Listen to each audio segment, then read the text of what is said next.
What do we mean by new? Well, in the context of whiskey, it's something that's happening all the time, generally in life. The only thing that's constant is change, right? And it's no different in whiskey, especially when the market is shifting as quickly as it is, especially when we've got so many brands today, so many distilleries, so many independent bottlers. There's constantly new products coming along all the time, to the point that it's a wee bit difficult to keep up. But we do it together as a community, we explore together as a community, and we're pretty good at finding the good stuff when it comes along.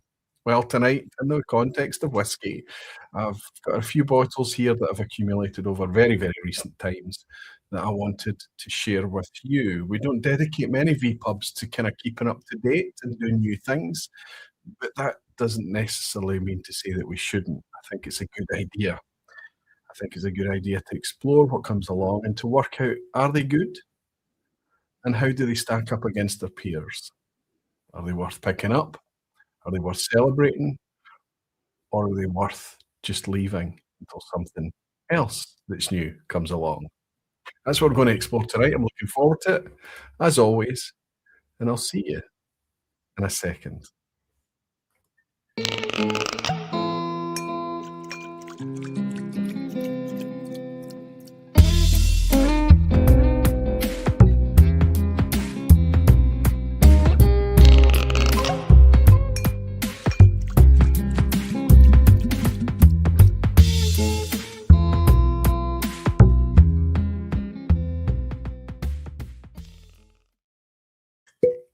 Hello, whiskey folk. Hello, everyone.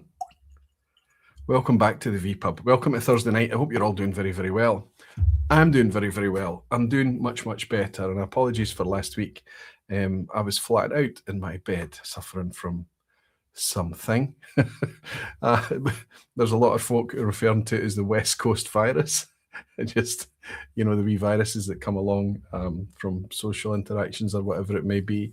I don't know what it was, but I left it till the last possible moment in the hope that I would be feeling better and just be able to rock up and get through the vPub and power through.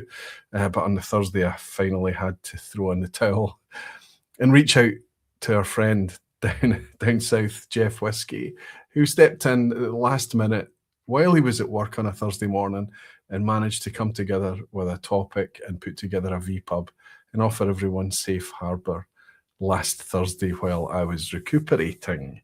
So the first thing we have to do tonight is raise a wee glass to my pal and superhero down south at Jeff Whiskey and thank him for putting together such a short notice session last Thursday night. Jeff, you're a superstar fella. I owe you more than a dram. Cheers, buddy.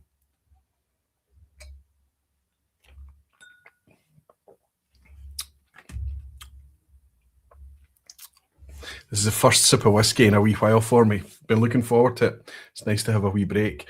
I'd prefer to choose to take a break rather than have a break forced upon me by catching whatever wee bug or virus was flying around. Anyway, I hope that you are all doing a lot better than I was last week. I hope that you're all comfortable sitting with your feet up, hopefully, and something nice in the glass. If you're picking this up on the replay, I'm very, very grateful. Thank you. It means a lot to me.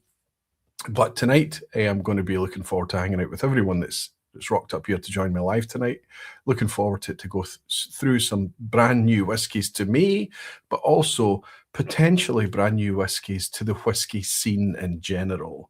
I've called it new, newer, and newest tonight because obviously what's new to me might not necessarily be new to you. Some of these whiskies, it's taken me a wee bit longer to get round to looking into, but at least 3 of the whiskies that I'm going to share with you tonight are literally very, very close to brand new. I would say that 3 of them are either new this week or new within the last 2 to 3 weeks, I think. So really, really quite new things. It's actually, one of them is the reason that it was slotted in, this vPub was slotted in this week, because I thought about just taking last week's vPub and nudging it forward and just pushing out the vPubs But this was locked in this week so that I could catch one of the newest whiskies that I'm going to share with you this evening. And also, since we're talking about Jeff Whiskey, the vPub last week was actually a look at kind of distillery ethics, how they go about their business, how they go about pricing policies, how they go about, you know, the things that are a little bit behind the brand, behind the label, behind the bottle of whiskey that we might buy. The things that we only come to learn once we're kind of deep in the whiskey kind of exploration rabbit hole.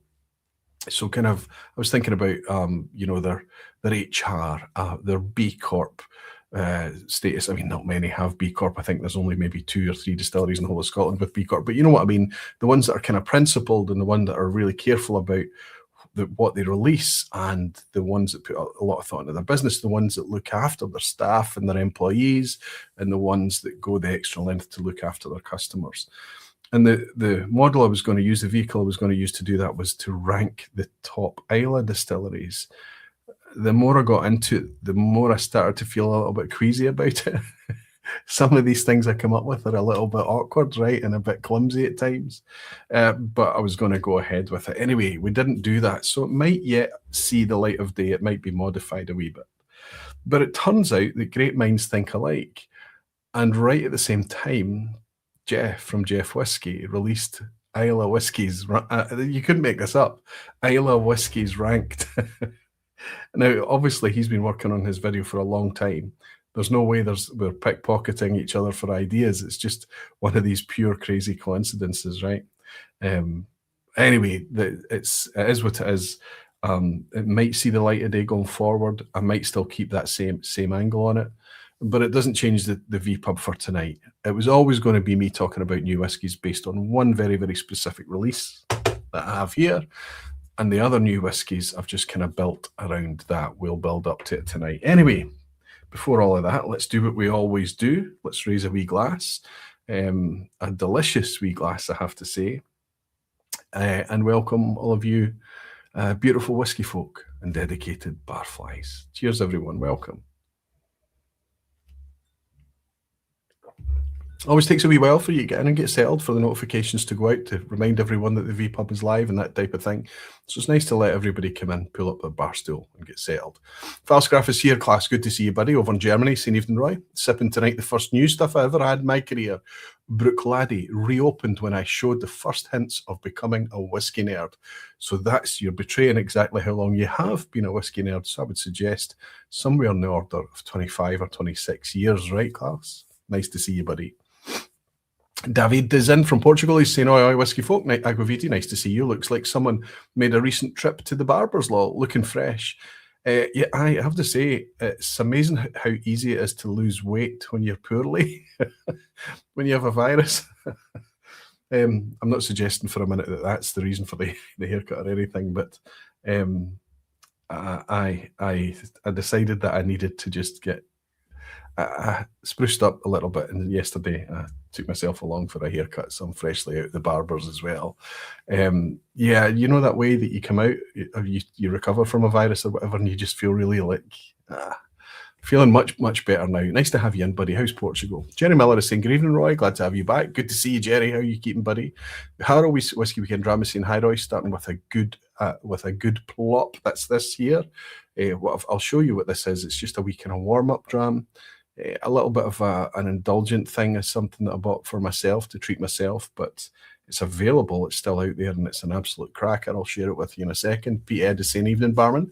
Good to have you behind the bar again. I thought Jeff did a great job, as he always does, Frank. And it's nice to have you too, buddy, as well. Nice to welcome you in.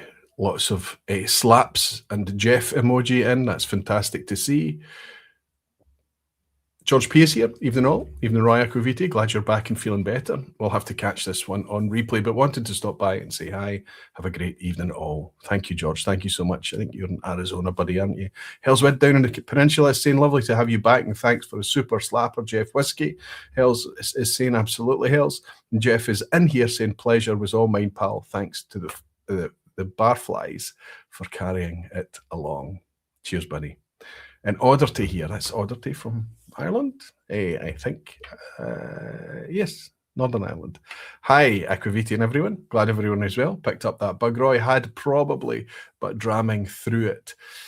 I thought that it was going to be one of those things that I could just kind of get through. But every time I got up and moved around, you know, your heart rate goes through the roof and you just no energy whatsoever. So rest it, please. Please rest it. Don't push it. Henrik Schmidt is saying, good to see you all well again, but Jeff was a good sub to pull in. Love him. We all do, buddy. And it's good. That it's nice to have these people here at backup. We've got David that drinks whiskey now, Jim Whiskey Novice over in Northern Ireland, Jeff Whiskey down in the Southwest. You know, these people that are just willing to kind of step up and do the kind of whole live stream interacting thing. And it's nice to have them. Danny Hebbington is saying, evening, Roy. Hope you're well. I'm sitting with the new Aberargie. I hear it's Aberargie.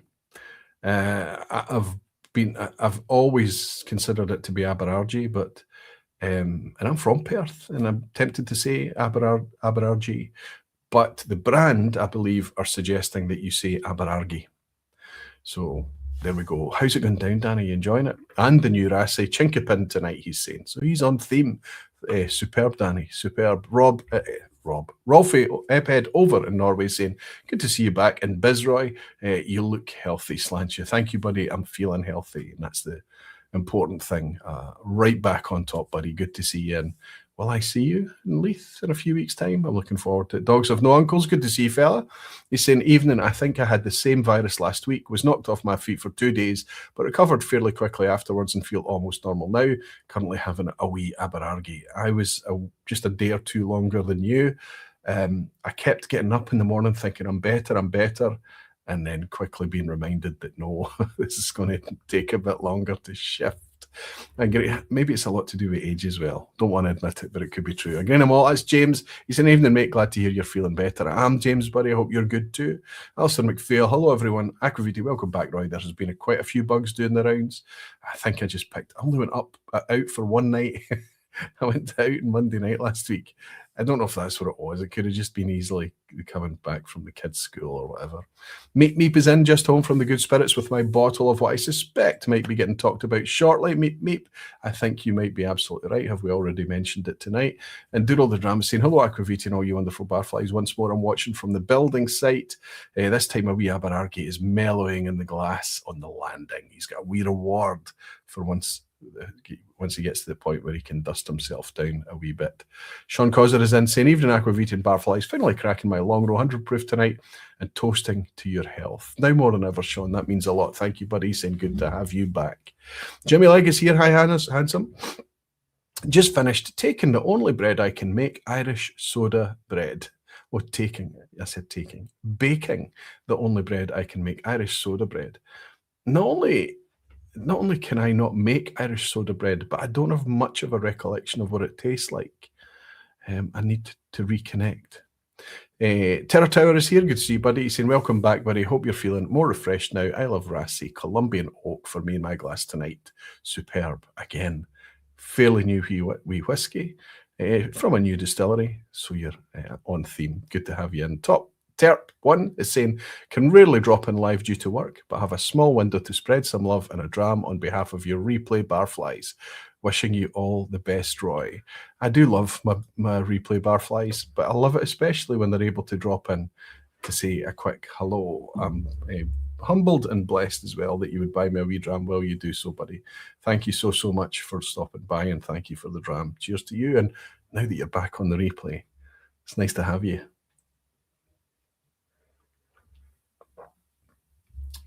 Frank TG, I wonder if that's Frank G. I think it might just be Frank G. Is signed up to join the Aquavita Barflies. Frank, I thought you already were. Thank you for the support, buddy. George P is a Barflies, and he's sent out 10 gift memberships out there. So 10 random viewers tonight is getting their memberships to help keep all the content on Aquavita completely ad-free. Whether you have a premium membership or not, there are no ads running alongside the Aquavita content, and that's thanks to the wonderful Barflies. In return, they get wee access to channel-themed emoji, things like that, and loyalty badges to colour up the chat. 16 days to go to Leith. Wow, is it that close already, Alistair? Looking forward to meeting you there, buddy. And he's celebrating being a member for 72 months, along with Christoph Meyer. Christoph Meyer is celebrating being a Barfly for 16 months. Thank you, Alistair. Thank you, Christoph. And Alan Smith as well. Maybe get to see Alan and Leith as well, saying, can we wish Gav's Drams a happy birthday? And Alan is celebrating being a member for 38 months. Not only can we celebrate Gav's birthday, but there's another peer creator channel out there having a birthday tonight as well. But I think that's a wonderful thing to do. Thanks for reminding us, Alan. I did have it written down. My superstar pal through in Edinburgh, Gav's Drams, is celebrating his birthday. And I think we should all raise a wee glass just to say, Gav, from Gav's Drams YouTube channel, go over and have a wee look. Superb, superb content, superb passion. Happy birthday, big guy. I hope you're having a great time. Cheers, Gav. And also, a resident South African in Belgium, that is Gert Retief, I think his name is Retief, from a Whisky Lover Society, is also coincidentally celebrating a birthday as well. So Gert, I know you sometimes pick this up in the replay. Occasionally you'll be in here live too. Many happy returns to you, big guy, as well. Cheers. Well, we're giving shout-outs. I'd like to give a wee shout-out to Alistair McIntosh as well. I don't know if I ever have mentioned your name before, Alistair, but my wife mentioned that you were passing on your regards through her. You're a colleague of my wife, of course, and you pick up the vPub. It's nice to have you here, buddy, and thanks for asking how I was and missing me last week. Look forward to hooking up with you at some point in the future, Alistair. Okay. Clitstus here, saying hello and good evening, everyone. Way too long since I've been able to join a live. Now I only need to get well enough to enjoy a drama along with it. Okay, Clitz, you do need to get well soon, buddy. It seems to be going around. I don't think it's particularly isolated to any particular geography either. Maybe it's just the time of year. I'm so sorry to hear get well soon, buddy. And Ekpor is saying, glad to hear you're feeling better, Barman. I don't know how long I can stick out this week, but I wanted to welcome you back. Thank you for coming in to say hello. To find out how we were, and I hope that you are able to, and I hope if you're not able to hang around tonight, I certainly hope it's not because you're poorly. Ryan Sutherland is saying good evening all, and hello Roy Aquaviti. Ryan, it's brilliant to welcome you in, buddy. Nothing new from Ryan yet. He's releasing some products, of course. He's got some while you wait themed products, blends and sourced whiskies type things like that, but I wonder how long we're going to wait for 8 Doors Distillery to bring us anything. Some distilleries ask us to wait a wee bit longer than others, and I think that's absolutely fine. It's down to the discretion of each individual distillery.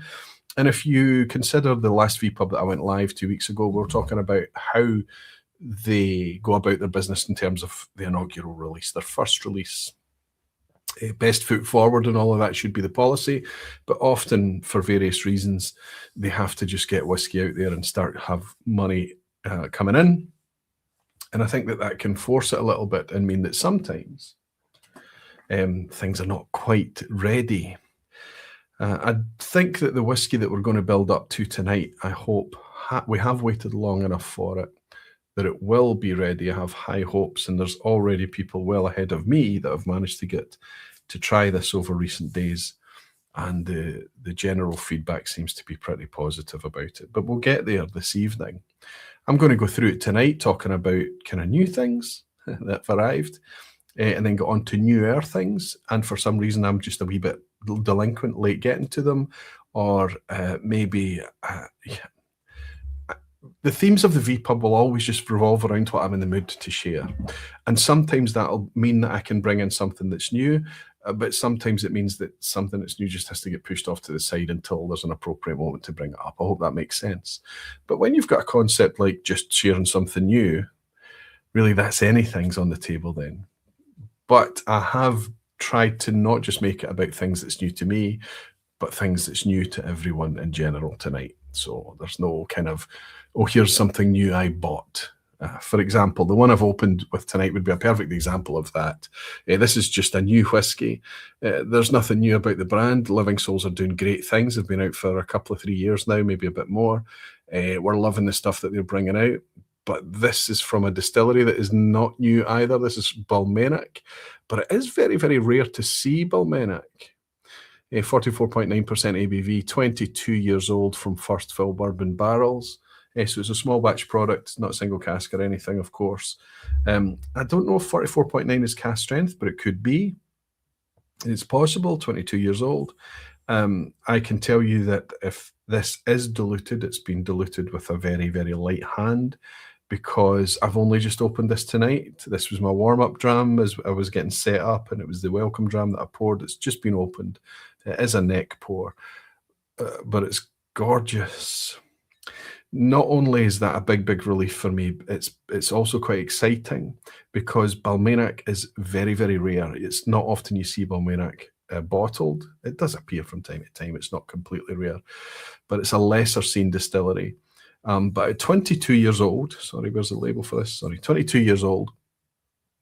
3 years ago, let's say, at the height of the peak of crazy whiskey times, this would have been a very, very expensive whiskey.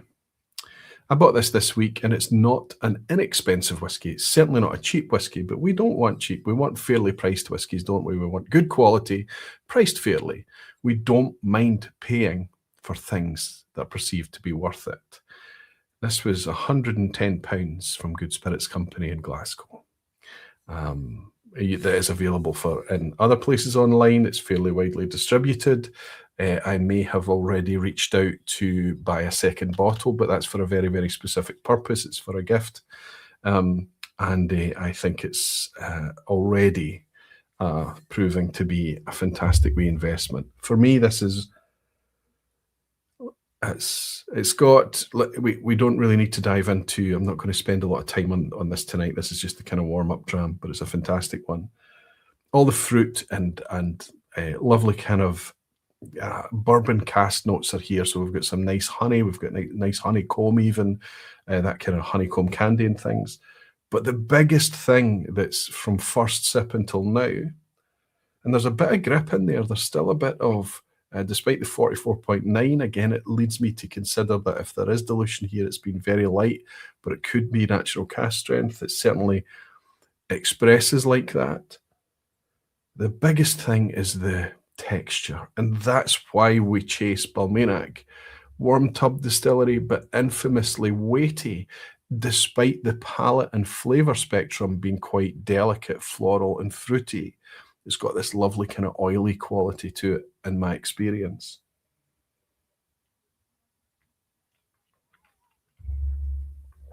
And that's certainly the case on this dram. There's a nice wee bit of gentle fizz towards the end.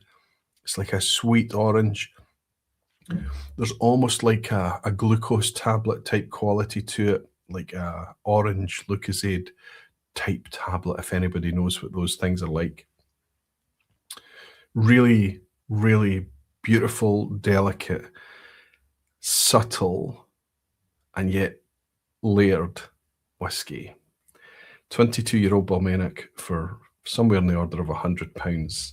It's a good time to be into whiskey. It's delicious, delicious stuff. But that's not the type of things I'm going to focus on tonight. I want to focus on things that's new to everyone. Fairly new, completely new, almost new, and absolutely just out the wrapper, as we would say. Peter Lee is saying good evening. I hope you're feeling better. Winding down the evening at Kwang Tung. Peter, you and I were together on the only night that I was out. I meant to reach out to see if you were feeling okay in case it was something that was going around that night that we were together. But I don't think so. I think it's probably just something I've picked up from the kids. I am absolutely back on top, buddy, and I hope you're feeling good too. And I hope you're resting now that the work is done, buddy. All right, I think what we'll get on with is just talk about things that are new but somehow familiar. Anyone know what the Mandela effect is? The Mandela effect is when we can misremember something. You know, we can suggest that we witnessed something that didn't actually happen. It was folklore or a story. You know, it's a way that our mind can play tricks on us. When it was suggested that this product was going to appear, for the briefest of flashes, I almost felt like, didn't could that never have existed? How can that have never existed? Surely that's been a thing in the past. But of course, instantly I took a minute to think, and I realised that it hadn't. And there's a reason why it hasn't existed until now. And we can talk about that. But this is going to be an uncorking tonight, and I have it in the whisky, in the vPub tonight. This is brand new from LVMH. This is Ardbeg's 10. But this is the beige labelled cask strength version. 70 a bottle, of course. We've got 61.7 ABV. So there is no dilution here whatsoever. If it says cask strength on the label, there should be no dilution. If you're going to use cask strength as a descriptor, it should be absolutely no water added whatsoever. This is a bit of a surprise that it's taken them this long, but it also makes a lot of sense because they've got a lot of stock right now and they have to come up with new ideas and new concepts, that type of thing, to shift some stock. They need to do things that are genuine, integrity forward, I think, and they need to do something that's easy to understand. I think their playfulness has got a bit out of hand over the years. Their regular committee releases, their regular special releases and fichier releases and whatnot have always been a little bit contrived at times, sometimes fantastic, don't get me wrong, but often expensive. And I don't mean expensive as in difficult to afford, I mean expensive as in overpriced. And I think that was unfortunate, and I think that they have done a lot to erode a lot of their invested fan base over the years. And I think they need to be careful because we're now in a situation where those invested fan bases are much more valuable than they've ever been in the past. And people that were wasteful, companies or policies or products that were wasteful of that are probably ruining those decisions now. That said, Ardbeg is still a very, very celebrated brand. It's well loved. And I think we are now in a position where we're looking at a product here that is not too bad in terms of packaging. I complain about Bunnahabhain being 85 or 90 pounds for their 12-year-old cask strength. I think that's too expensive. In this same light, I'm going to suggest to you that 75 pounds is a wee bit too expensive for this. I think 65, certainly sub 70 is maybe the sweet spot for this. This is a huge outturn. It's not going to be tiny limited edition, and it joins the core range. I don't know how they're going to run it, whether it's going to be continually available or whether it's going to be an annual release. I would suggest the latter would be the smart strategy here. But let's get it into the glass and talk about something else while I do so, because a lot of you, I've just gone from a nice light and fruity oily Balmenach, and I'm going straight into a 60% plus ABV peat bomb, right? Peat monster.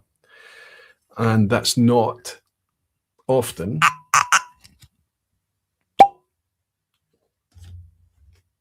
the thing that you would do. Normally you would be starting with the lower ABVs, and you would be starting with the kind of lightly peated or not peated at all and working up into the more heavily peated and stronger, higher ABVs. We don't have to do it like that all the time. In fact, in my experience, I think it's interesting and nice. There's actually quite a bit of colour to that. It's not the darkest, but there's a bit more colour to it than I expected. Certainly, I'm not suffering from peat blight tonight. It's quite nice to have a peaty whiskey and go to an unpeated whiskey and then a lightly peated and then a heavily peated and just mix it up, because you do the contrast sipping works very, very well. If you are sitting there with lots of kind of heavily peated whiskies, you know, the thinking is that you'll generally, the more subtle whiskies that follow will struggle to express their nuances and complexities and things. And I do understand that, I really do. But in my experience, and it's well documented, as you know, is that if I have too many peaty whiskies, what it actually does is it nullifies the peat. And it doesn't take me very, very long until my brain has completely cancelled out that peat. It's a little bit like how you can't smell your own nose. You know, you can't smell the inside of your own nose. Your brain has long cancelled that out. But there's other things as well. You can't really smell yourself. You can't smell your own home, your own house smells, or whatever it may be, your car, whatever. You know, it's a bit gross thinking about it. But these things, to other people, I guess, that are not used to those smells, that don't live in your house or travel in your car or whatever, they will smell those things. We, through our brains, have dialed it out. And it's a little bit like spicy food. The more spicy food that you eat, the more that you get used to spicy food, your brain cancels that out and you crave a bit more spice, you taste less spice, that type of thing. The only way I've found to fight that is to take huge breaks from peaty whiskies or sip in clear, obvious contrast. Even then, it sometimes doesn't work all the time.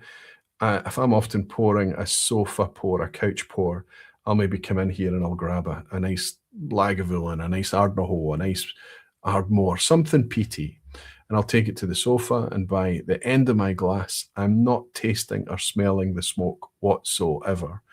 It's all about what's behind that. It's important for me to not suffer from that because I want the impact of the smoke and the peat. I want to be able to articulate the effects of smoke and peat when I'm sharing it with you or with anyone. So I've realized that I have to try and put very, very deliberate practices in place to not be drowned by certain flavors and aromas, of which the most prevalent is smoke and peat. That's why I am a bit more carefree about switching it up in a flight. I would be quite happy to have an unpeated whiskey after a peated whiskey. Anyway, enough of that. On the nose, immediately, you've got classic Ardbeg, cool, cold ash, wood smoke, you know, twigs and kindling. But it's the fire's gone out, it's cold, it's maybe like you've kicked it a little bit, there's a bit of soot in the air, a bit of smoke dust. And lots of crisp, cold outdoor air and orchard fruit, green apples, crisp, fresh green apples,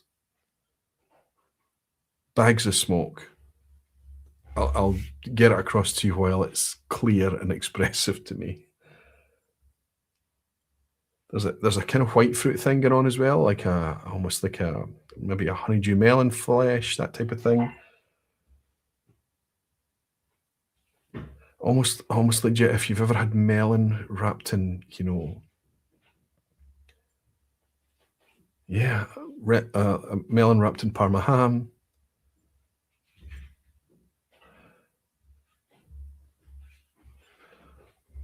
Serrano ham. There's a wee savoury edge coming in here now as well. But the other thing that's very, very obvious in the glass too is the high ABV. But I cannot, I have to be very, very clear. It's not off-putting, it's not jagged, it's not terrifying, and it's not young, youthful, high ABV. It is flavoursome. And there's almost like a kind of mentholy eucalyptus type vibe coming now as well. More eucalyptus than menthol.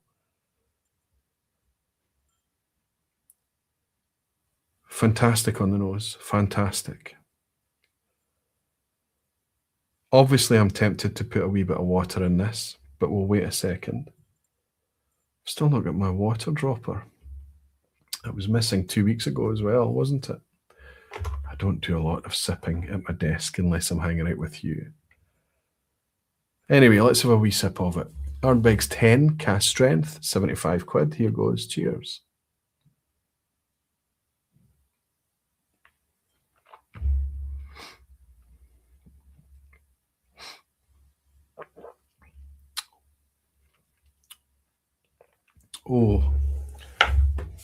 Oh my goodness. Tiny half sip. It's filling my head. Just like clearing. This is why we love cask strength whiskies. It's not because of the potency of the alcohol of course it is, but that's not why it's the way that higher ABV is able to just articulate, to convey all of that flavor in there. It's really nice that this is at warm temperature. It is reminiscent, however, if you've ever been in a dunnage warehouse at Ardbeg or any of those kind of really peaty type production places, and you get to try something in the warehouse direct from the cask, and you get all of that heat and texture and everything hitting you at the same time, that saturation of those sensory inputs. You've got the really cold whiskey with the really warming, grippy heat of the alcohol. All of this amazing texture and flavour just hitting at you at the same time. It's often said that the best whiskey you can ever sip is in a warehouse, and it makes absolute sense. It's true. This is at room temperature, so it's even more expressive.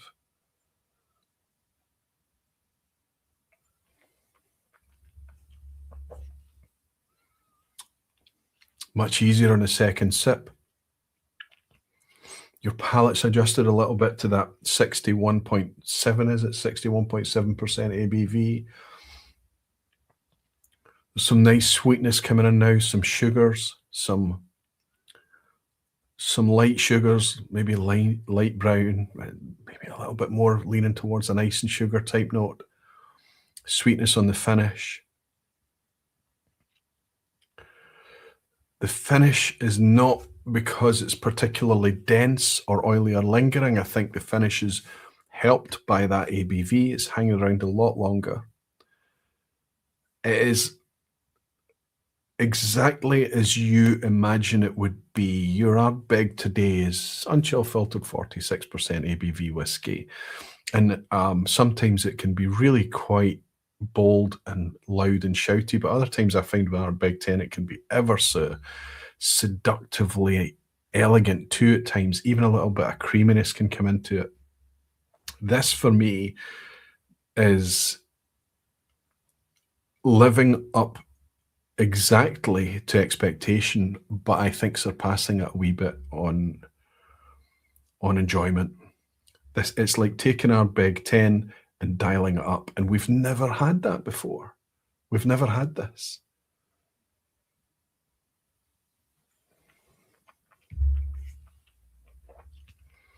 Oh, it's good. It's so good. Salty. Wee bit of salt. And the development goes through those orchard fruits. White fruit, maybe a wee bit of gooseberry as well. That type of fruit. So the green apple, white melon flesh, but it's there's a tartness and a tautness to it. And then the sweetness comes in at the end. Then it goes to that ice and sugar, maybe a little bit like a sweetener like saccharin. Not in a bad way, not in a new make spirit way. And I'm trying to decide, is that drying on the finish? It is a wee bit drying. I think the smoke helps that. Wonder if any of you have tried this yet. It's been out for a few weeks. This is new to me. Overland Drams, that's Chuck that's in. Good to see you, buddy. I'm going to just scroll up a wee bit. Jesper is saying, visit the new Ardbeg house in Port Ellen and was pleasantly surprised. Drams were reasonably priced, knowledgeable bar staff and great selection. That's good to hear. I wonder if the accommodation is reasonably priced. Hellswood is saying, he loved Ardbeg, but not bought an Ardbeg for quite some time due to everything you have mentioned. The 10 has always remained remarkably sober, well-centered and priced. It's like a reliable anchor. I remember back in the day referring to it as the Guardian of Islay. And I think it does justify that. Overland Drams Chuck is saying, evening Aquaviti, I like the way you call it a sofa pour. That's a good way to describe it. I tend to always fill a Glencairn below the equator of the fattest part of the glass. I'm always down here. If you fill it to the fattest part of the glass in a Glencairn here, that's a 60ml pour. So it's almost like a bar double, depending on which bar you drink it, of course. But sometimes a sofa pour, I'll fill it up to there and I'll take it to, because I know I'm going to be sitting there for the duration of the movie, or we're sitting watching a series or whatever it may be, and I don't want to move. And I'll just sit there with a dram and my nose permanently in the glass. No lemon. I do get lemon from Ardbeg. Let's go back in. Jimmy's looking for a wee bit of citrus. Let's see if we can get some citrus from it.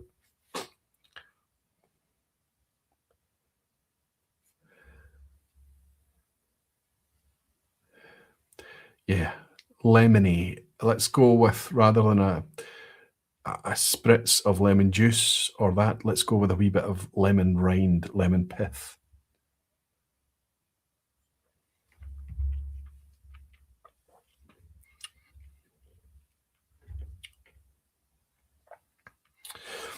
And I'd say for me, like a waxy, oily green apple skin, tart Granny Smith, tart green apple skin is more prevalent than a citrus to me own. And now, with the sweeter end, we're now going into kind of almost like reminiscent of a wee bit of a limoncello finish there, Jimmy.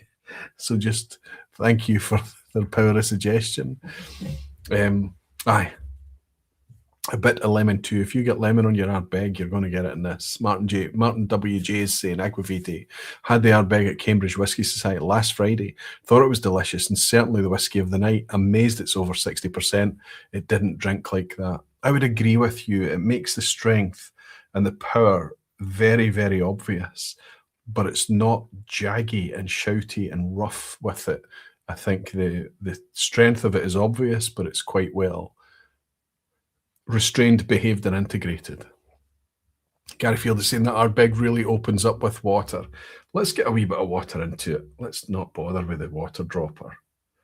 Let's see how we're doing with this, Gary. Just a few wee drops. A few wee finger drops, since I don't know what I've done with my water dropper. I don't have a teaspoon handy. I suppose I could decant some in from a Glencairn. A few drops of water in here.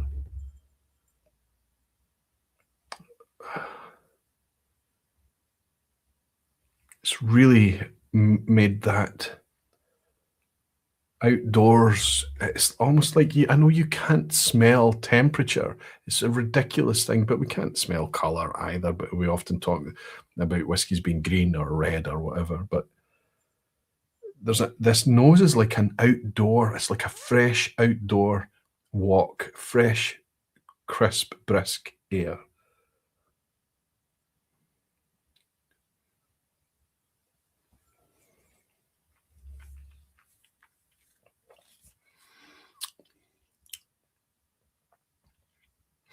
And I think that wee bit of water, it helps plump up the fruit a little bit.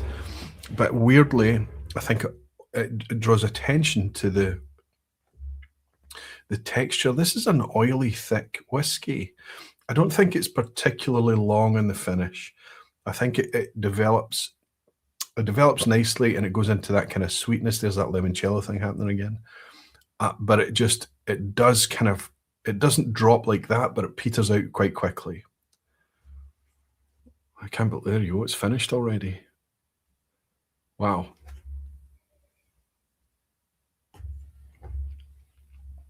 I mean, only 1.5 cl or whatever went into the glass there.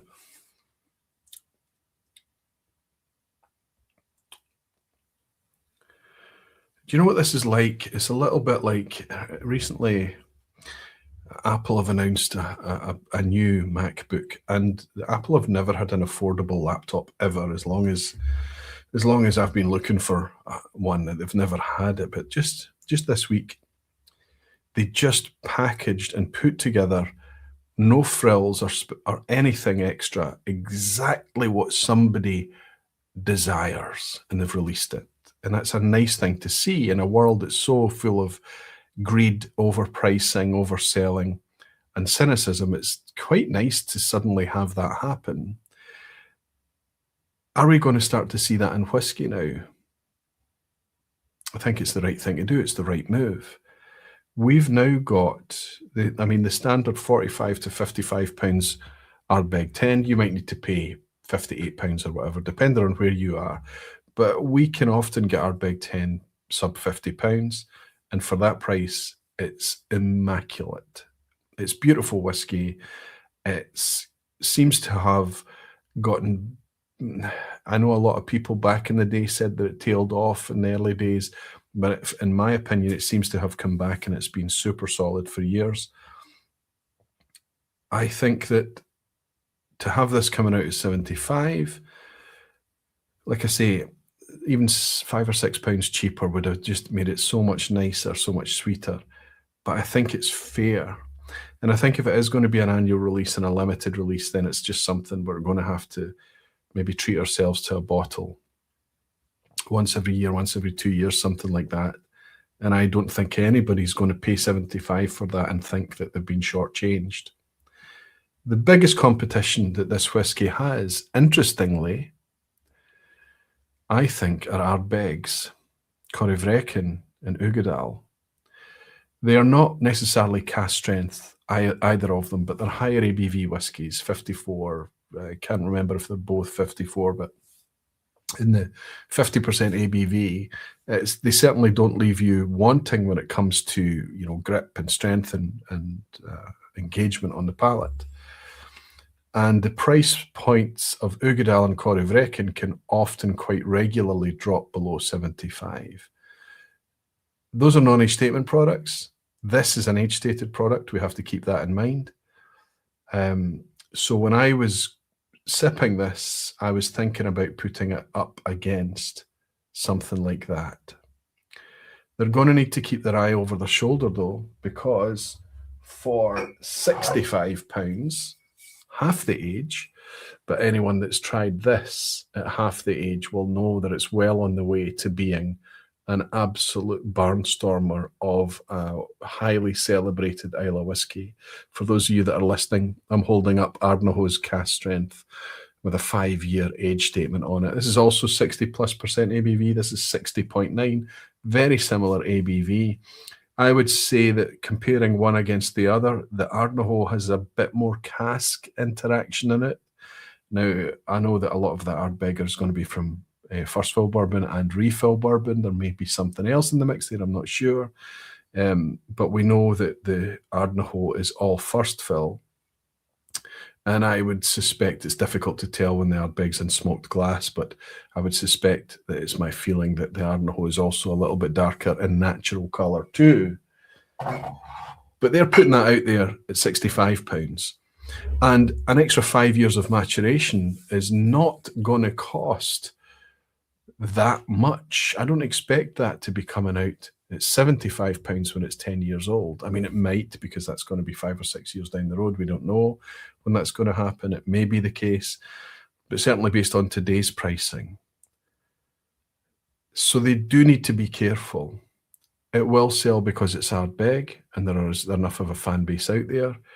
But I think they've brought along a fair product, fairly packaged, fairly priced, accessible. And it's wonderful to be able to pour it into the glass and know that it's Ardbeg, tastes like Ardbeg, and it's everything that we could have wanted. Very, very...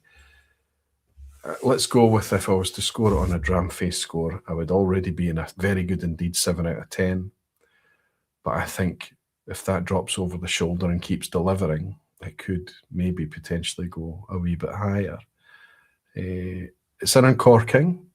It's a neck pour tonight, so the caveat is it's my first approach. I'm doing it live in front of you guys and trying to articulate as best as I can, but I think that Ardbeg is already a good start to tonight. Peter Frank is saying, oh, please, I'm trying to limit my whiskey purchases this year. You make that impossible this way. Well, I'll tell you what, Frank, when we meet up, there's going to be some of this flying around when you're over here, buddy.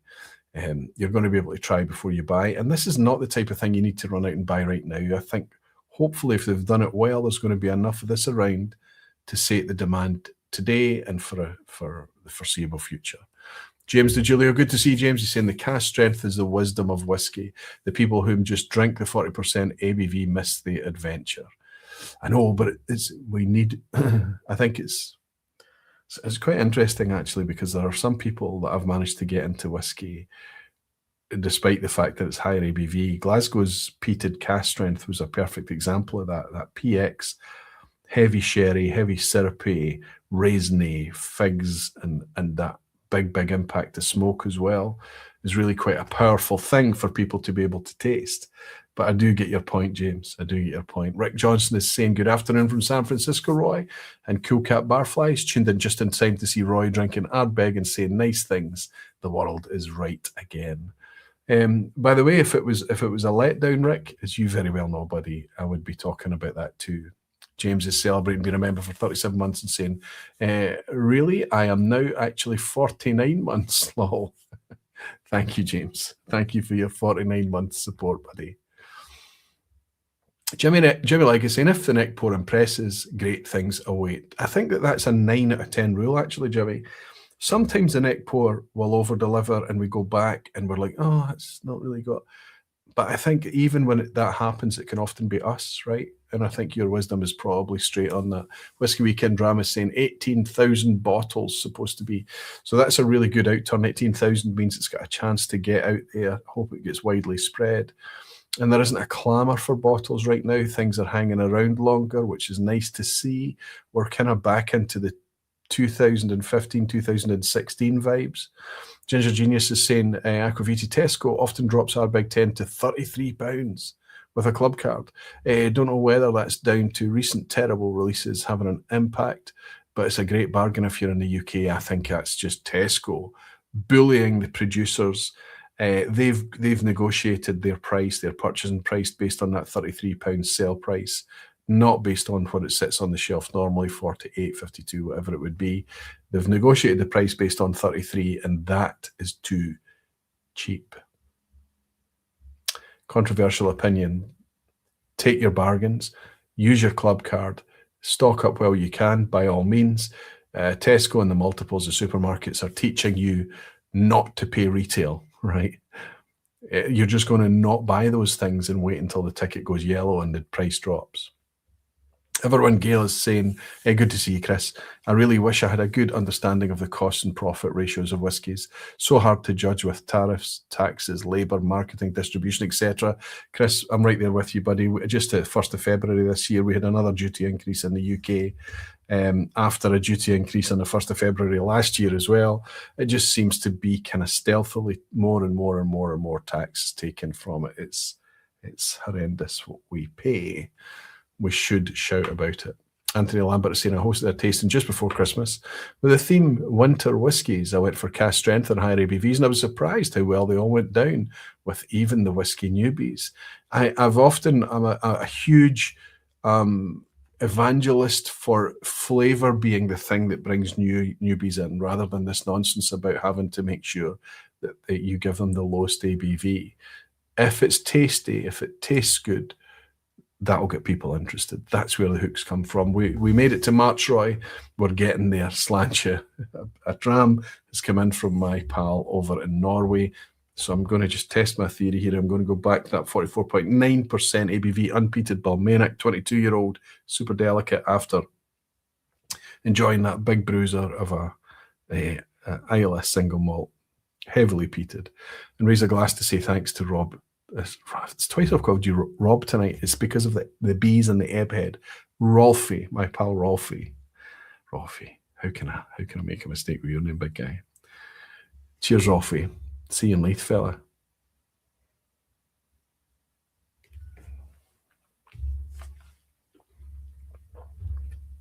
Oh my goodness. If anything, the Ardbeg amplifies what I was enjoying about this kind of really ripe, juicy, sweet fruit coming out of that now. Amazing. So that's been our new whiskey. It is new whiskey. It's only been around for a few weeks. I think it's new to most people. It's made it out in most of the markets in Europe already. Hopefully it's making it out further afield. Hopefully it's already made it out in North America, Canada, maybe even south of the equator too. But what about things that are new that I'm a bit late getting to? And this has been something that happened when I was doing the research for the vPub of 2 weeks ago, when I was measuring all the inaugurals. I was out there looking for interesting whiskies, and when I was looking into one of the new distilleries that I have largely dismissed, so we could talk about it being an under-the-radar thing, an ignored candidate, that type of thing. There was a bottle available, and I shut the browser down and I didn't bother. And then I thought, am I being fair here? Because it's not just about being fair to a producer or whatever, it's about me connecting with something or attempting to connect with something in order that you don't miss it if it's good, or in order that you can relax with missing it or ignoring it if it's not that good. I hope that makes sense. So this is not an inaugural bottle. The inaugural bottles from this distillery were, in my opinion, very poorly handled. Some of it even went direct to auction. It was a story for all the negative reasons, all the poor, cynical reasons, and a lot of us ignored it. I've just opened this wee Hessian sack that it comes in.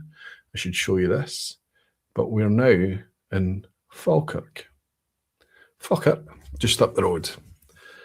It's a wee image of the distillery on the back there. So this is a lowland distillery, obviously right in the middle of the central belt, kind of right in between Glasgow and Edinburgh.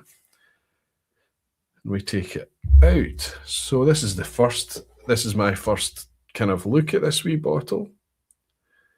It's quite plain. It's quite a flat label.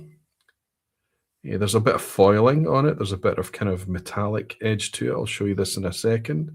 There's a wee bit of a description on the back. I'll read that out in a second as well. But this is, I don't know what they're calling this. I think this is maybe the George Stewart Founders release or something. The Falkirk Whisky Distillery single malt is crafted using 100% Scottish barley.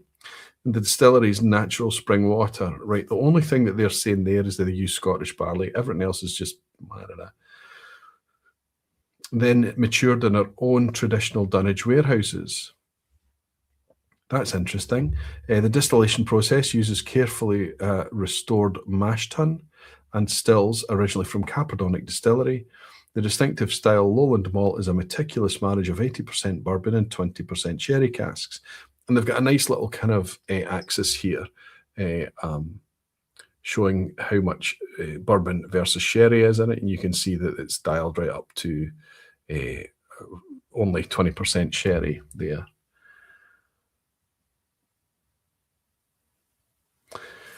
Okay, there's a wee tag here. It's just a wee kind of plastic penny thing. I think it's not really doing much. Let's get this open, and this will be the first time I've tasted anything that I'm aware of from Falkirk Distillery. Now this is 48% ABV. Notice that all the blubber I read out to you, there's no mention of the things that we want to know, which is clumsy, I think. Have they decided not to put any fake colouring in there? Have they kept it completely natural? I think that's important to know that they don't put any fake E150A in the bottle. And have they chosen to keep it naturally unchill filtered at 48% ABV? This is the geek arguments. People tire of us asking for this. I'm sorry, that's not our fault. That's the manufacturers for not giving us the thing that malt whiskey should demand by its very, very nature, by its intrinsic behavior. Malt whiskey tells us that it doesn't want to be chill filtered. It loses flavor. It doesn't want to be bottled at 40% ABV. It clouds when it's cold. We need to listen to the whiskey. Now, it may be that Falkirk Distillery has listened to the whiskey. They've chosen 48% ABV in order for them to confidently put it in the bottle at that strength, unchill filtered, because they believe that it will remain stable and not cloud at that ABV, which would be fantastic if that was the case. But until they put it on the label, or at least the bag, we're left to guess, aren't we? It's just fundamentals, it's basics. I'm sorry if I'm coming across really negative about the Falkirk when I was so positive as I approached that Ardbeg, but it's based on the first impressions that were not in my control. I don't know what age this is, but it's likely to be 3-year-old whiskey. As I stuck my nose in there, there's a lot of cask, but there is a sharp spike of youth. Not bad, but quite a lot of heat as well. 48%, and it's got every bit as much of a nip to the nose as the Ardbeg did at 60% plus. Caveat: it's neck pour. This is fresh out of this has barely been allowed to breathe. There's a lot of cask, there's a lot of oak here. So I suspect the bourbon is fresh, first fill bourbon, quite active casks. There's a lot of fudgy elements, a kind of red fruit, sweet red fruit, a honey. Huge blast of, wow, desiccated coconut.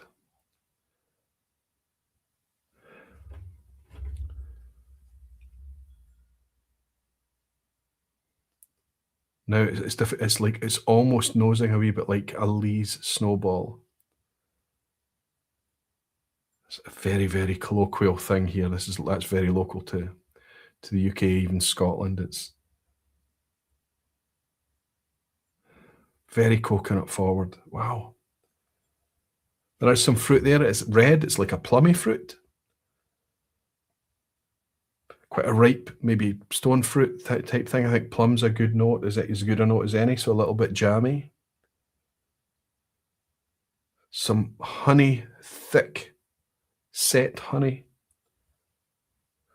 Maybe even maple syrup vibes.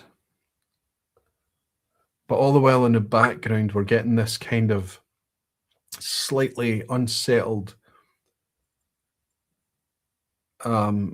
mild expression of youth. Let's go with that. Anyway, let's have a wee sip of Falkirk. First time I think I've sipped from a distillery.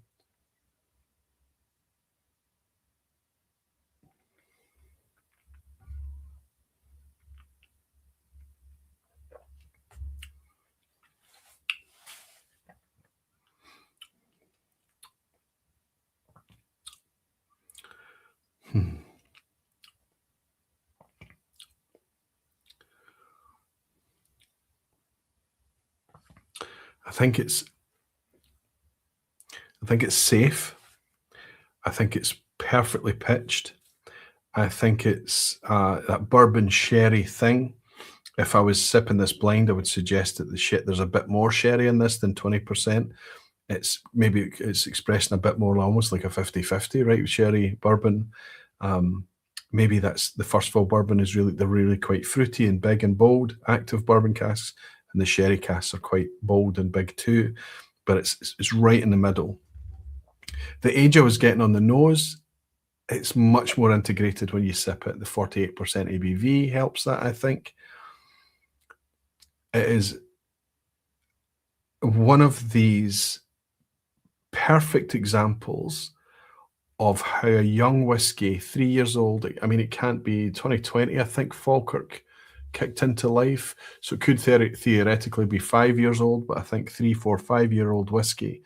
It's one of those perfect examples of how these new whiskies that have come along are able to pull off this almost magical trick of playing older than they actually are. And I think that's true. I have to be absolutely fair to this whiskey. That's exactly true.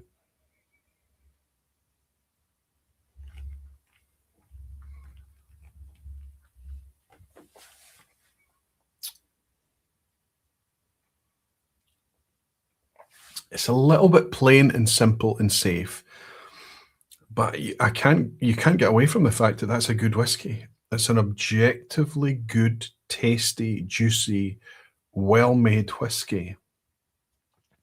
And that kind of youthful thing is not on the palate. A wee bit on the finish, a wee bit on the development. There's just that wee spike, but not much. not close to what you would imagine. I mean, that's the quality of that is far, far, far better than a lot of the legacy 10 and 12-year-old stuff. And I think that this is more drinkable and more flavoursome than that too, despite the fact that it's probably going to be at least 5% ABV higher.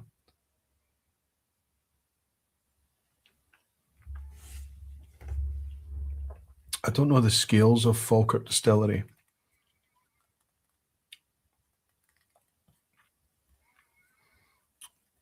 I think I would love to taste a bourbon, just a bourbon cask version, a sherry cask version.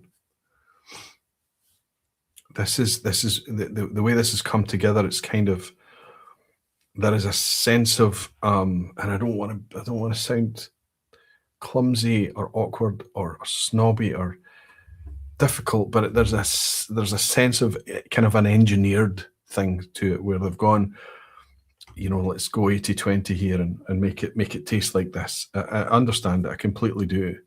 I'd like to get to the spirit a little bit more. It's just a touch cask forward, but I don't think it's suffering from that. It's just me being picky. I think it's perfectly made for its audience. I think it's a very good, people go to visit the distillery and they pick up a bottle of this as a souvenir. I think they're going to be charmed by it and very, very pleased. I think the problem that it has is that if I'm complaining about this cask strength 10-year-old Ardbeg being 75, this 48%, 3, 4, 5-year-old at best Falkirk is 70. Now, that's a lot better than the nonsense they pulled off with their initial releases, their inaugurals. Much better, much more sanity. And it might be that the scale of this production right now is so small that £70 is actually quite an aggressive price for it. It could be that that's the case. But I have to view it not from the producer's perspective. I have to view things from my perspective, from the punter's perspective, the customer, the consumer, whatever you want to call us, the people that go out and hand over our money. And I have to look at this as a £70 whiskey. And it starts to run out of appeal. What we've got here is an appeal, is a brand new distillery, a good quality, clearly a well-made whiskey. I would love it to be assured and natural. They're either not doing that or not telling us that they're doing that. That said, it's balanced, it's tasty, it's rich, it's delicious. It's almost at the point where it's difficult to fault. Does express its youth a wee bit, but it's well hidden.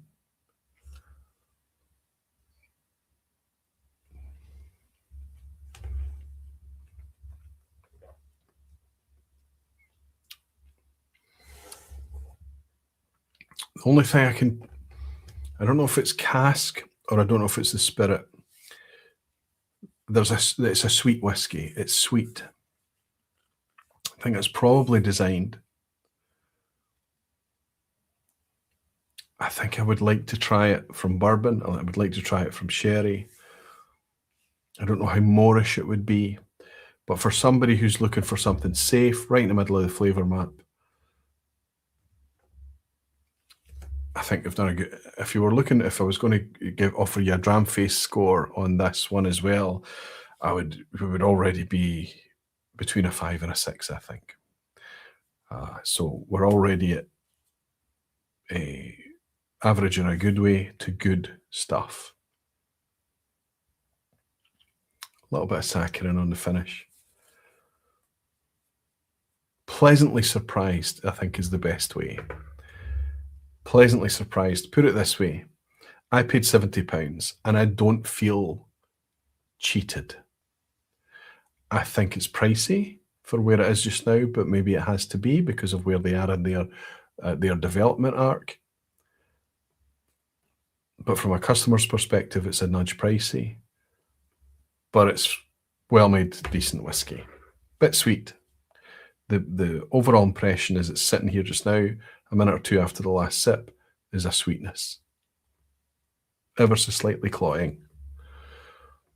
Whiskey Weekend Drama is saying, how old is the whiskey? You missed it, I think. I think it's, I don't know, but Falkirk's only been going for the last 5 or so years, right? So it can't be any older than that. Pedro is saying, why is Lag's Inaugural was so interesting, Aquavite? Getting the different maturations was a great introduction. I would agree with you there.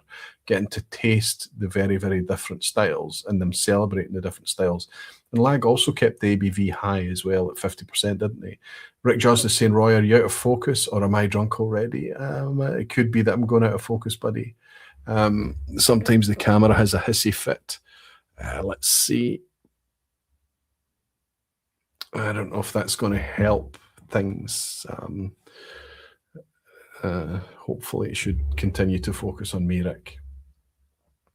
You know what cameras are like. It's not the camera, it's the user trouble. And Danny Hebden is saying, I thought it was just me, very blurry tonight. Dirty lens, maybe. Oh. Apologies. I hope I've done something to fix it. You can let me know if it's... oh, it looks like a lot of people were suffering. Seems like it wants to focus on the shelf. Yeah. So it's set to look for my eyes, but I think it has a problem as soon as you wear glasses and there's some reflection on the glasses, right? Even though these glasses are supposed to be the ones that have the anti-reflective coating. Gary Field is saying, it seems okay to me. Gary, you don't really need to see what I look like, right? I think being able to hear is maybe a wee bit better. And Whiskey Weekend Ram, welcome back, Roy. Nice bit of Gaussian blur, Roy, says Andy. Black Fences looks clearer now. It looks like everyone was suffering from that. Apologies. Hopefully we've fixed it a wee bit. All right, so where do we go from there? There's something that I skipped. I never tasted the Inaugural from Falkirk. Of course I didn't. It was far too expensive. I never even saw a bottle of it.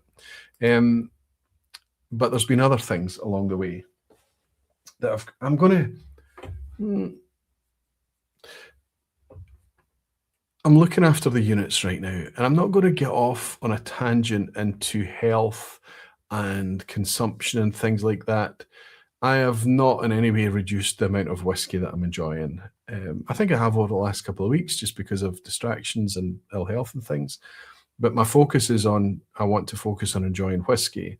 So that means that units elsewhere have got to be sacrificed, you know, beer, wine, whatever other drinks it may be. I've substituted beer at home, not completely. Of course, I'm going to treat myself on the weekend maybe or something like that with a beer or whatever. But I've got fizzy water cold in the fridge, so I'm still getting that fizz and that cold liquid thing, that nice experience that beer can give you, of course. But I'm substituting that with some fizzy water. Not opening as many bottles of wine, only if my wife is interested and she's going to enjoy a glass with me or something. So just kind of cutting back. Why do I bring that up? Because if we go to festivals, we're going to consume, if we go to whiskey club nights, if I'm here on the vPub with you, something that I've always done to try and monitor how many drams I pour, and often I don't finish all of them. I think you've probably worked that out already, okay? Is I'll count the glasses in advance, and I won't pour again into a dirty glass. So once the glasses have been used, you can clearly count. I'm also mindful of the levels that I pour to make sure I'm only pouring 1 cl, 1.5 cl, maybe 2 cl at the most, that type of thing, into any Glencairn at the same time. But also, I don't need to open all the bottles that I have, because a lot of these bottles lend themselves to other topics in the future. For instance, I've got a Cask Strength Tullibardine here, which is new to me. So it's new air. It's not completely new. I've got a Glenwivis, a brand new Glenwivis release, or a fairly new Glenwivis release. I've got a Thompson Brothers release. I've got the new 5-year-old 100 proof Springbank. Remember that arrived last year, but there was a lot of chatter about the one this year being even better again. I've got that type of thing. I've also got the Long Row 100 proof that I missed out on last year. The reason I mention all of these is that they're fair game, and if we get to a point this evening where I've still got a clean glass available and there's time left, we'll maybe go into those. But I want to focus my units tonight, sparingly, on the things that I'm most excited to try myself, and therefore most excited to share with you. The other bottles can be used for content and other projects in the future. Ginger Genius John is saying, do you think some of these new distilleries, based on their prices on the post-COVID boom, are now realizing they may now struggle? I think everyone's going to be forced to develop their product lines in a fair way. Because it's not just about, you know, them deciding what they can't just arrive and decide that they've got a premium product or whatever. They're going to have to fight for shelf space, buy-in from retailers, whether it's online or specialist bricks and mortar retailers, buy-in from the community, all of it. And where in the past there was so much demand for whiskey that they were guaranteed just to be able to bring out something new, it would disappear. Those days are long gone. This doesn't exist anymore. They're going to have to position things very, very carefully. Pricing is a huge part of that, but also that's where Falkirk are missing out on here. Slightly high in the price department and not enough transparency. It's nice that you're using your local spring water. It's nice to hear that you've got dunnage warehouses. That is really genuinely interesting. And it's nice that you're using Scottish barley. But are you refusing to use colour? What's your policy on chill filtering? Do you want to keep it nice and shiny and polished for the tourists, or do you want to keep it natural and educate those tourists that if they're buying a natural craft presented artisanal product, a little bit of clouding that's how you can tell that something is genuine and natural, especially when it's in the glass. Hope you open the Aberargie for an inaugural. It's a peach, says Danny Hebbington. Have I mentioned that I have the Aberargie? Jean Kelly is saying, very insightful, I agree. Chances are that capital strategies were formulated under different economic circumstances. That's absolutely true, Jean. And the lead time and the execution time for these is sometimes, you know, can go into years, 18 months, 2 years, and things like that for product development cycles. So a lot of the product development is way in advance, especially when you're curating and crafting maturing stocks in order to realize that. These things can take a long time. And it can be difficult halfway through that process to suddenly pivot and change it. But unfortunately, we live in a time now where they may have to do that. Jimmy Legacy saying we don't have units in Canada Aquavitae. That would be laughed out of existence. Jimmy, you and I are of a similar vintage. We know about our... I know it doesn't affect you because you love to sip very, very carefully. You like to nose as much as you sip, maybe nose quite a few times more enjoyment, I think, for you, Jimmy, is found in nosing a glass rather than tasting it. And it just kind of takes care of itself. But I think we live in a time now where it's not preachy to talk about responsible consumption. It's actually another angle to enjoy it more. I'm quite happy to be argued with on this, and I don't manage it all the time. I'm not perfect by any means, but I think that when we are careful and we're contemplative and being precious about it, this is expensive liquid, this is precious liquid, it's very, very, it's a rare privilege, it's a luxury. And I think when we go at it with all of those things in place, we can actually elevate the enjoyment out of it. But I don't want to turn the vPub into a kind of preachy thing. We get enough of that out there, right? Anyway, here's a product that nobody's mentioned tonight, and I'm quite surprised at that. And forgive me if you have mentioned it and it's been in the chat and I just didn't see it. Apologies. But I have tried this whiskey that's in this unopened sealed bottle. I've tried before. I got to taste at Glasgow Whisky Festival last year.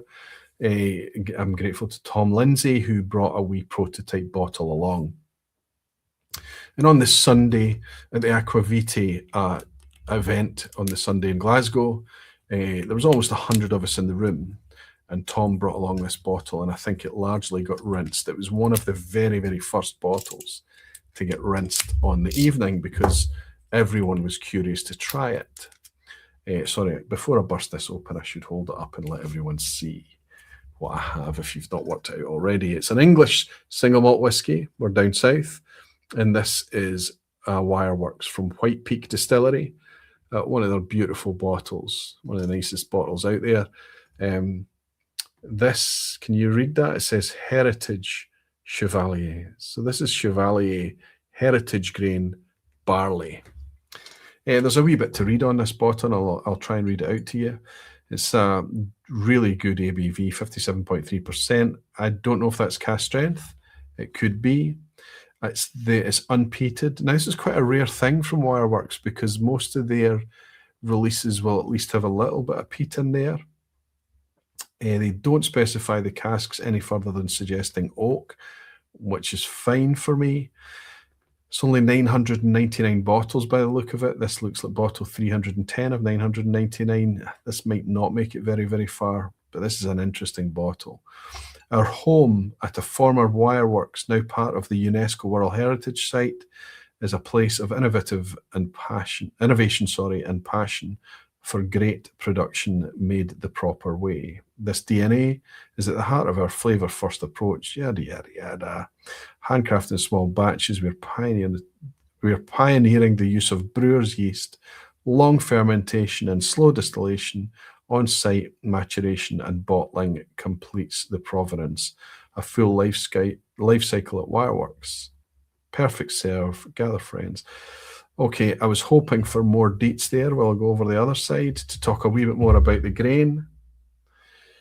Okay, no. So we've had lots of takes on different, Springbank local barley, Belgravia, and all of those things over the years. Lots of different barley varietals. We've seen a lot more people focusing on either heritage grain or local to them grain. At the Arran barley release, the 10-year-old that they came out with was excellent.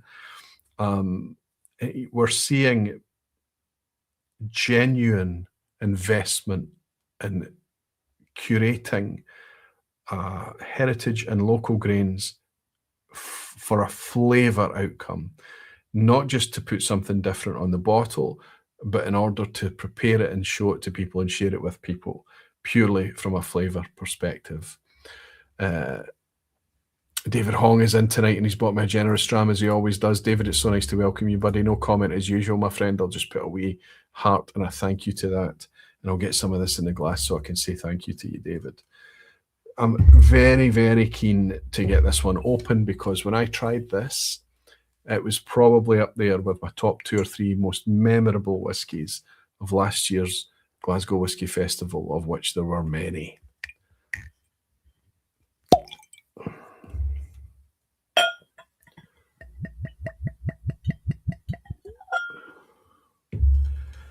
.3% ABV. I think that might be attenuated a little. It might be drawn down just a little. It could be cask strength. No more specs on the vintage of the casks used, but 1,000 bottles of this Wireworks Chevallier.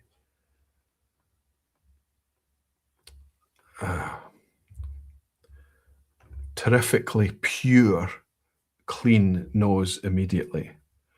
It's really nice to get your nose in a fully unpeated Wireworks. There's a light, a suggestion of an effervescence. There's a floral element to it. The honey thing is here. It's light, clear, runny honey almost. Light citrus, light lemon, fresh orange pith, orange peel. There is a floral thing going on here, like a rose water, Turkish delight type thing. Pure, elemental, clean. So where that Falkirk was a little bit fudgy and stodgy almost, with the sweetness, almost leaning towards suggesting like a cloying thing, what I've got here is a much more pristine, precise, sharply focused, a wee bit quiet. Remember, this is always going to be from a neck pour, just freshly opened. Yeah, the cleanliness, the purity. And there's an oily nature to this. I want to suggest it's a little bit like, I don't want to go as far to suggest candle wax. You know how dangerous that can be. People that are harboring their desires for the Klein Leashes and the old, mature, elegant Scotch whiskies of the past. But it is there. There's a little bit of a kind of white candle wax.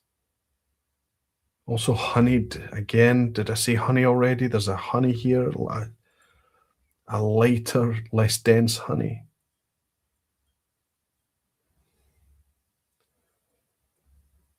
A little bit of a cream soda thing. Coca-Cola, flat Coke. Anyway, let's see if this has the same impact it does when I was enjoying it in Glasgow last year. And that was the weight of the thing. Let's go.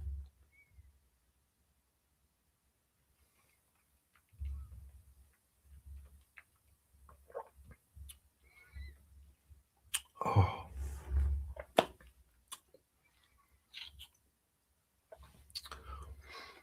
57.3 is not too hot for this. Oh.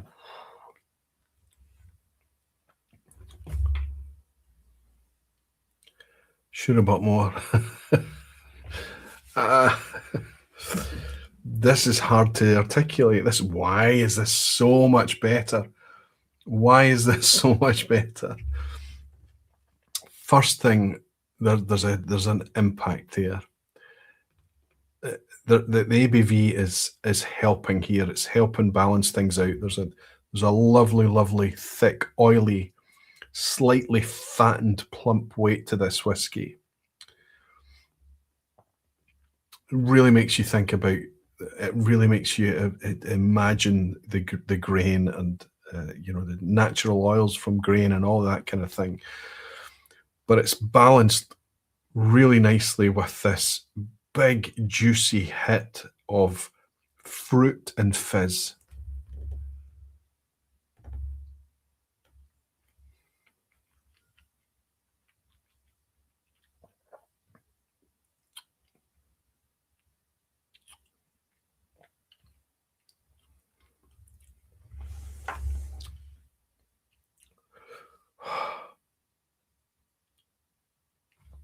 The best compliment I can pay for this whiskey. I opened with a 22-year-old Balmenach. It was a peach, really a peachy thing, a literal peach actually, with the lovely stone fruits and things. Went on to the Ardbeg, really impressed, really good. Pleasantly surprised by the Falkirk. Just kind of going on and realizing that we're in a good place generally for whiskey right now. And then you taste something like that.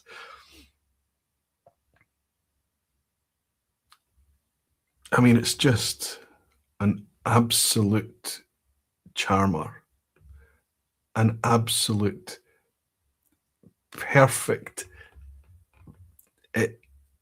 laser sharp execution of high-end, faultless whiskey. Because if you find a fault in this whiskey, it's a subjective problem with the sipper.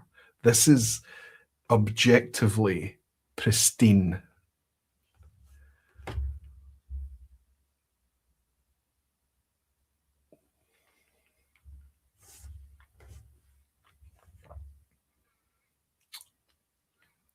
Lovely arrival, oiliness, weight, fruit, creamy malt.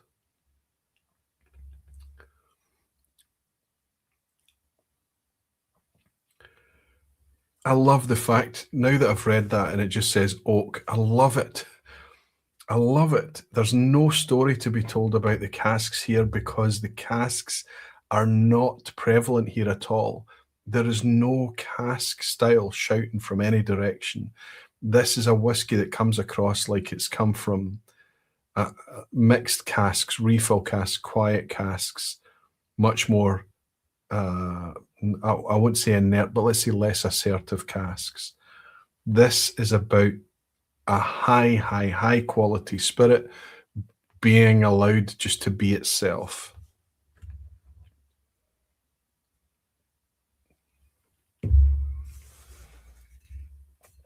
I know it is my quote, and I use it often. Nothing guarantees good Scotch whisky more than good English whisky. And I always say it tongue in cheek. I'm joking, but that we're in early March. That's a contender for Whisky of the Year. That is objectively just knockout fantastic whisky. I'm not even tempted to put water in this. When I've got a bit more time and I'm sitting, and I'm not sitting here live in front of you. And of course, the caveat, I reserve the right to change my mind tomorrow or next week or whenever. But that's just a fantastic thing. Wow. Gary Field is saying it has a lovely mouthfeel. Absolutely, Gary. The mouthfeel is tremendous. Did you pick up a bottle? James, did you lose? Bought me a dram. Cheers to you, James. Thank you very much, my friend. I hope you managed to get one of your meals to squirrel away a wee bottle of this for you.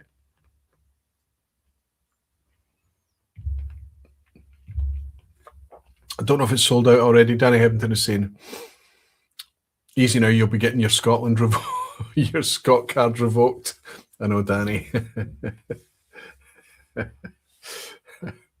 Hellswood is saying, and all heading to bed. Busy day tomorrow. I need my beauty sleep. Good night. Oh, Hells, it was wonderful to have you in. I hope you do get some beauty sleep, and I hope you do pick us up on the replay. I'll see you soon. Road to Dram Alberto in Italy said, great to see the official bottling lives up to the Glasgow Whisky Festival sample. Yeah, it does, but not in the way I expected it to, Alberto. I think there's more detail to this than I remember from that crazy time that we were just amongst all the other drams that we were having last year.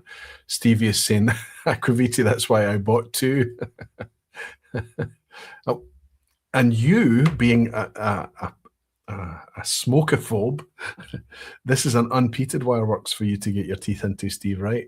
Get one open and let me know what you think of it. Tell me what you think. Jimmy Legacy and Alistair McPhail in a glass. Aye, let's go with that. I don't know how Alistair McPhail would take to being likened to an English single malt whiskey. But we'll go with that, Jimmy, and see if we can wind him up. Thomas Lindsay, so that's Tom. He's in tonight, so he's the fella that had his hand in making this whiskey. Tom, you've done a good thing. You've done a good thing. Gene Kelly's saying, Dramface review incoming.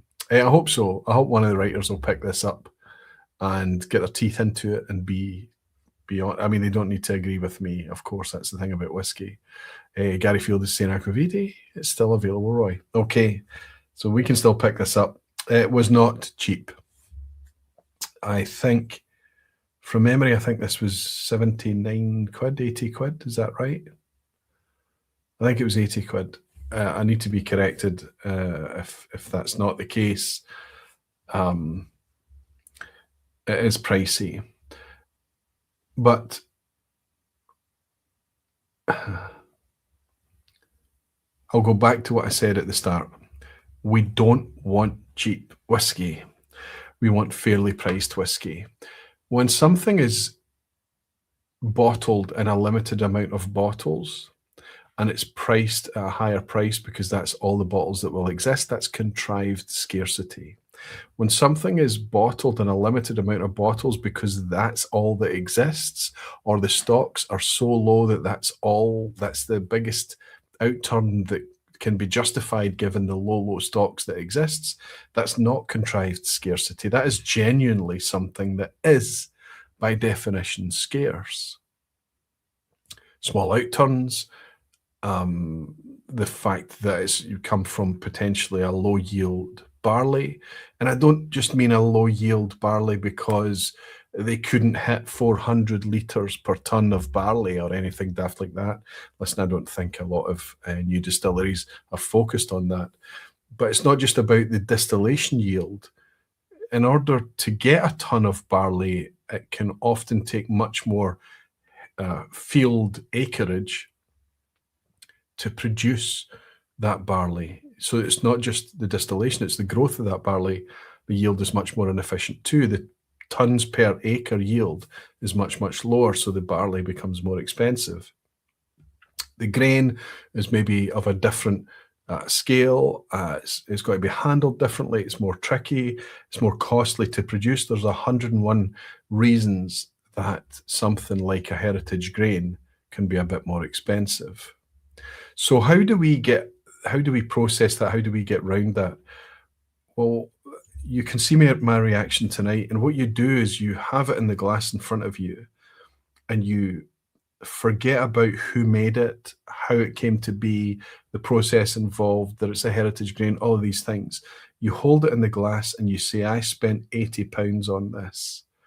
And the way that this has just affected me, is this worth £80 in the context of all the other whiskies that I can enjoy for that price, more or less? I don't know where I could go to make a peer to judge this alongside. This one, maybe.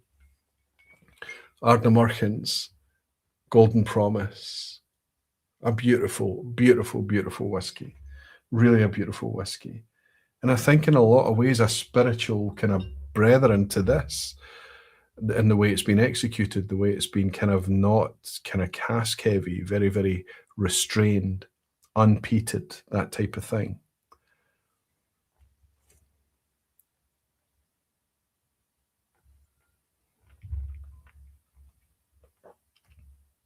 I think the Ardnamurchan was quite a bit higher outturn, but it was also quite a bit cheaper too. But that is so, so good. That is the type of whiskey that makes it difficult for me to be careful with my units. £79, says Gary. And Chevallier is saying it's all in the tasting, not the details. Good to see you, Hoyt. I hope you're keeping well, buddy. That's an absolute stunner. I have to say that's going to be, thus far, that's the dram that I'm taking up as I reach into my slumber tonight. I actually have something on later tonight. There's a bunch of beautiful whiskey folk and dedicated barflies over in Canada tonight at the Red Deer Whiskey Club, with Lars and everyone there having a kind of tasting, a gathering there, and they're featuring a few of the Aquavitae bottles. So after the vPub finishes tonight, I'm going to go live with those guys over in Canada and hang out with them. So it's going to be a very, very late night for me, and I've arranged suitable school run alternatives for the morning so that it's not on my shoulders, in the hope that I can please squeeze a wee bit of a lie-in tomorrow. Alan Smith is saying, come on, Roy, location in Wireworks 2026. So you want me south of the border down at White Peak Distillery. Listen, I'm not telling tales at school when I say it's been suggested. I think it could happen. It's down to me on whether I get my finger out, I suppose. Drew from Arizona says, heritage grain grabs my attention. And then the reaction of Roy and Gary Field and Stevie O just hammer it home. Drew, I don't think, objectively, I think this is quite a unique, precise thing. I think you would taste this and be thrilled immediately. Gary Field is saying, have you visited White Peak yet? No, I have not, Gary. I have not. I have not. Okay, so how are we doing for time? 1 hour 39. Let's get on with it. A lot of you are here for this release, because what we're talking about now, I think I forgot to put my little thing to help me with my little banner to help me with the time marker up. The thing that looks a bit like this the last time around, but I've remembered it this time. So now, obviously, a lot of you have predicted what was, as soon as it was released that it was going to appear on the 3rd of March, I knew that the 5th of March vPub, fingers crossed I was going to be able to get my hands on it, this could be the time to talk about newer and newest. This is the newest. There were bottles placed in the hands of important people, I suppose, ahead of the 3rd of March launch of this. So there's lots of people out there that have been able to try this way ahead of me. I have not tried any of this. But this is brand new. It came out day before yesterday. I think I'm right in saying the day before yesterday. We're on the 5th of March, yes. And I went into the Good Spirits Company at 10 a.m. in the morning. I was the first customer over the threshold. Gone are the days of having to join an orderly queue for when a new bottle was launched. Those days are long gone now. I was the first over the threshold, and the Aberargie was in there. Here is the Aberargie that we have been speaking about all night. Now, I haven't put a hell of a lot of research into this at all, but this is their inaugural. This is a genuine inaugural release. It says so on the box.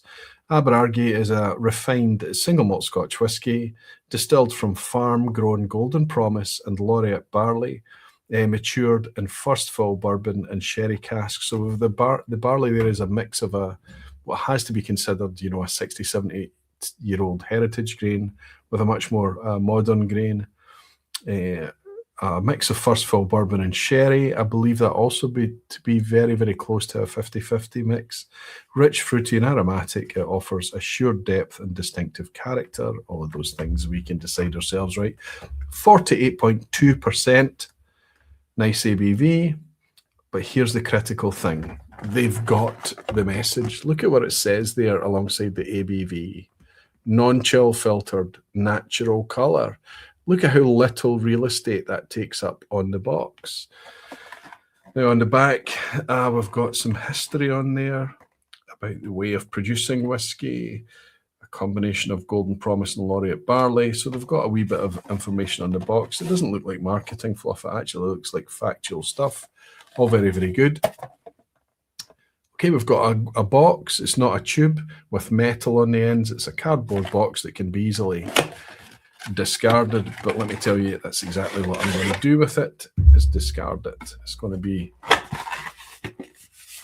flattened and thrown away. I might read this before I throw it away, of course, but there's a nice wee embellishment here, kind of reminiscent of, it's almost like a faux leather. It might be leather, actually. Is that leather or suede? Strap. It says Aberargie around it, but it's got a lug on it here. Can you see this? With number 1 on the side. It's a wee bit reminiscent of Longmorn, actually. Longmorn had a lug for quite a while. This is much nicer in the hand than it is in photos. I thought this was quite plain and simple. I dare I say even a wee bit lazy. But now that I'm holding it, there's a nice texture to the labels. There's a front and back label here. The bottle feels quite nice. It's quite assured and quite chunky in the hand. It's obviously got Aberargie written in. It's not debossed, it's embossed, isn't it? Debossed. Let's see what it says on the back. Okay, it tells us 50% bourbon barrel, 50% sherry, 48% Laureate malt, 52% Golden Promise malt. So Golden Promise should have a similar effect to that Chevallier experience we just had with Wireworks.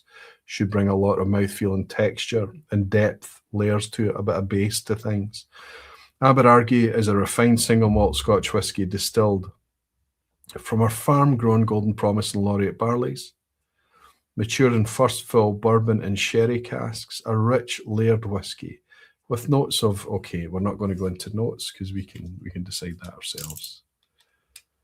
Let's get into Aberargie's long-awaited inaugural 2017. I think Aberargie appeared or started to produce whiskey. So they've been going quite a while now. They'll be 9 years this year, I think. Let me check that because I often just speak from the hip and I often have brain farts and make wee mistakes, as you know. And for the sake of just grabbing my sidekick here that always sits here, it's 2017. That's the founding year. It doesn't necessarily always mean the first year they distilled, but let's get it open. 48.2% ABV. We need a clean glass.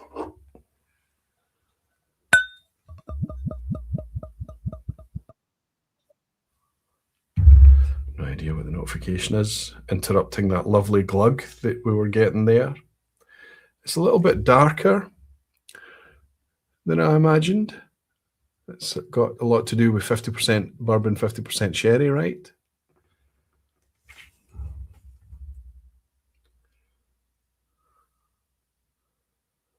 Usual caveat supply.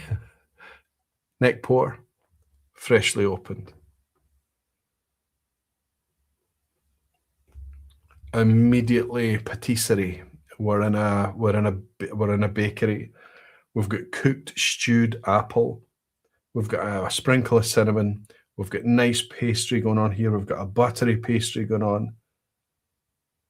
There's a warmth to this. Lots of the drams I had tonight, you hear me talking about temperature and things, and I know it's silly, but it's something that works with me, but there's a warmth, there's a welcoming side to this. I think that's the sherry cask maybe coming into play here. We've got a nice, I've already said cinnamon on the apple, a nice kind of warming cinnamon spice note. We've almost got like a, so imagine if you've ever kind of torn open a fresh blueberry muffin, so you've got that kind of the baked side of things, but you've also got the kind of the sweetness of the kind of warm blueberries, the fruit. Yeah, it's really welcoming. It's really hearty, super balanced. I think if you were nosing this completely blind and you couldn't see the color of the whiskey, if you're just nosing this and somebody said, come on, what cask is that? What cask is that? I think you would be completely torn. 50% bourbon, 50% sherry, but it plays out like that. There is some warm fudge and toffee. You know, I'm in the warm end of things again. I've been getting a lot of honey tonight on everything I've been nosing. There's a sweet honey on this too.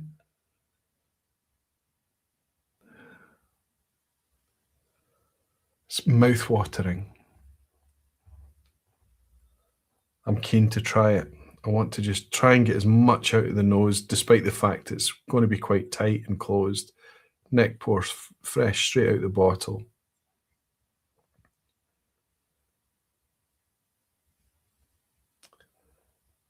There's a wee bit of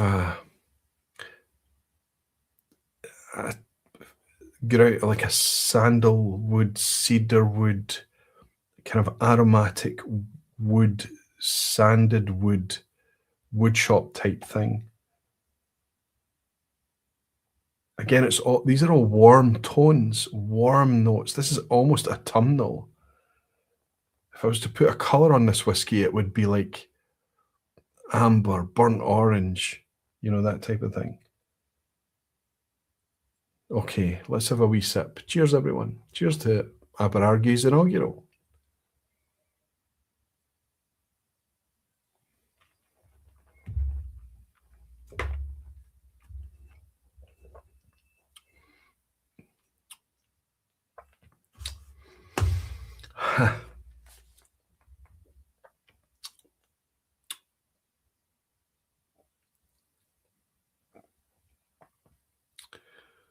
Wow. Huge kind of around about this time last year, in March last year, I did a blended whiskey vPub, and I didn't expect any of the blends to be anything other than just kind of good blends, and they just kept getting better and better and better, and it stayed with me for the rest of the year. I think it probably remains one of my favourite vPubs from 2025. What I'm reminded of that tonight, because the whiskies, there's been no duds tonight at all. But here we have that thing I was kind of shining a negative light on the Falkirk earlier for being that kind of engineered, trying to make it as right in the middle, trying to make it as balanced as possible. But that's exactly what we have here with Aberargie. But yet there is something completely different about it. Layered, engaged, precise detail. Genuinely interesting things, nuance, depth, layered flavor, complexity.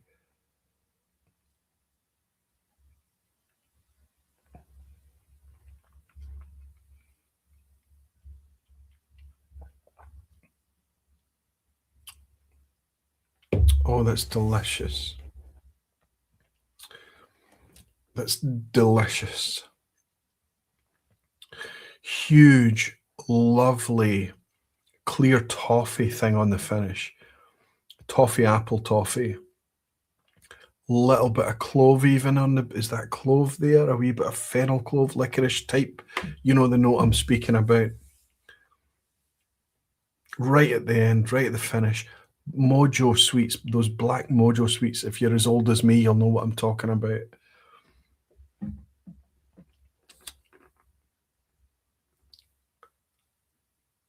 The apples are there, but there's nothing apple left about. This is cooked fruit. It's like a apple filling, patisserie apples, cooked apples, sweetened apples.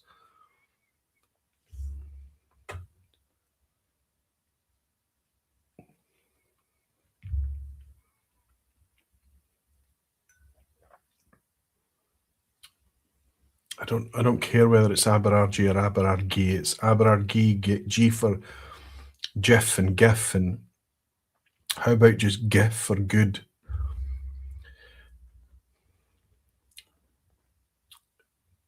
Insanely long finish. Really well balanced. Beautifully balanced. I think I paid 55 quid for this. I think it's 55, maybe 60.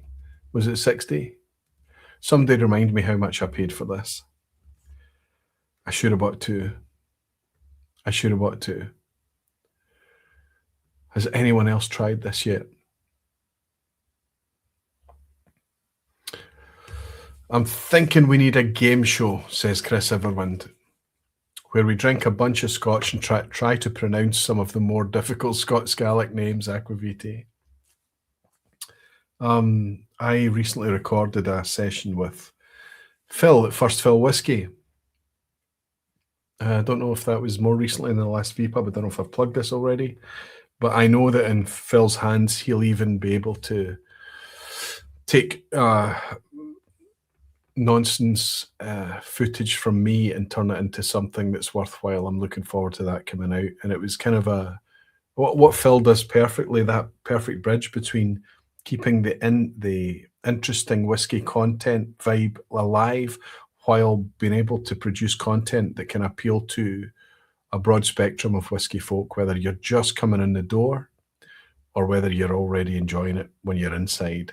And he's doing a kind of take on how to pronounce, and he reached out to me for a bit of a collaboration on that. But all the work is on his shoulders. It's his content, and I'm really looking forward to that coming out. Oh, Danny Hebington is saying it really is aquavitae, so Danny's enjoying it too. Adrian Hanna is saying £65. Okay, sorry, £65. Ian Williamson is saying is backing that up with £65 as well. Fantastic, fantastic. Do you know,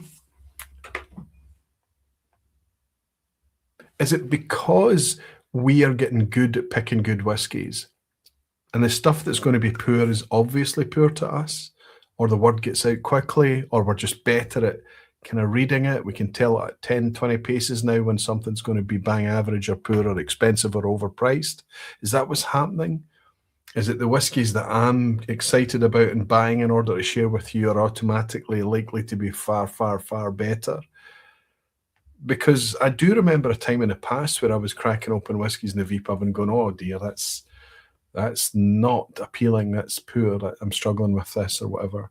But it's not happening tonight. I think if I was to rate the whiskies tonight, least to best, I think it would be really hard to choose between the Wireworks and the Aberargie, honestly. I think the one I'm really excited to go back and try again is the Wireworks. But that's because of a very, very precise experience that Wireworks has given me. The Aberargie is standing up and saying, this is our inaugural. Come on then. Let's try. Let's tell. What do you think of this? It's just super confident, and rightly so.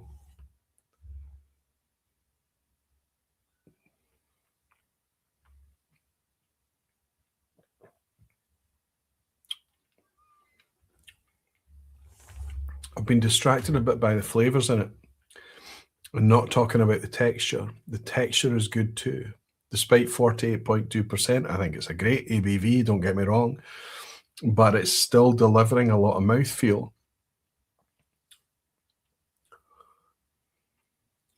It's just lovely balance, layers and layers of detail and complexity. Delicious, tasty, fruity. I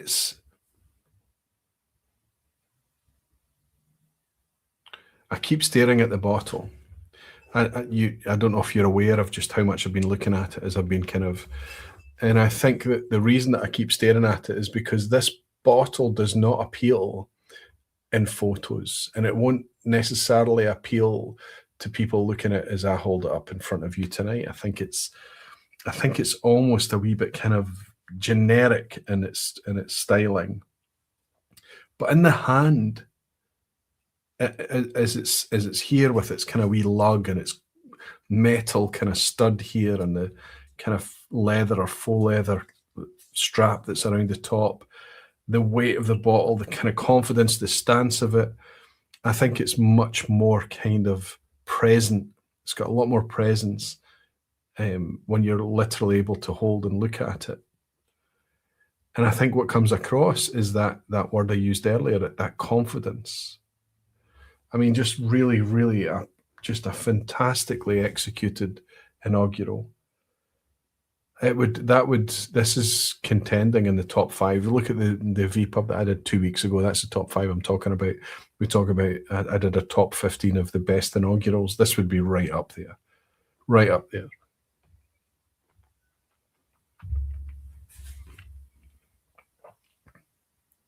We are very, very lucky today. We really are. People talk about, oh, whiskey's in the doldrums and that. What?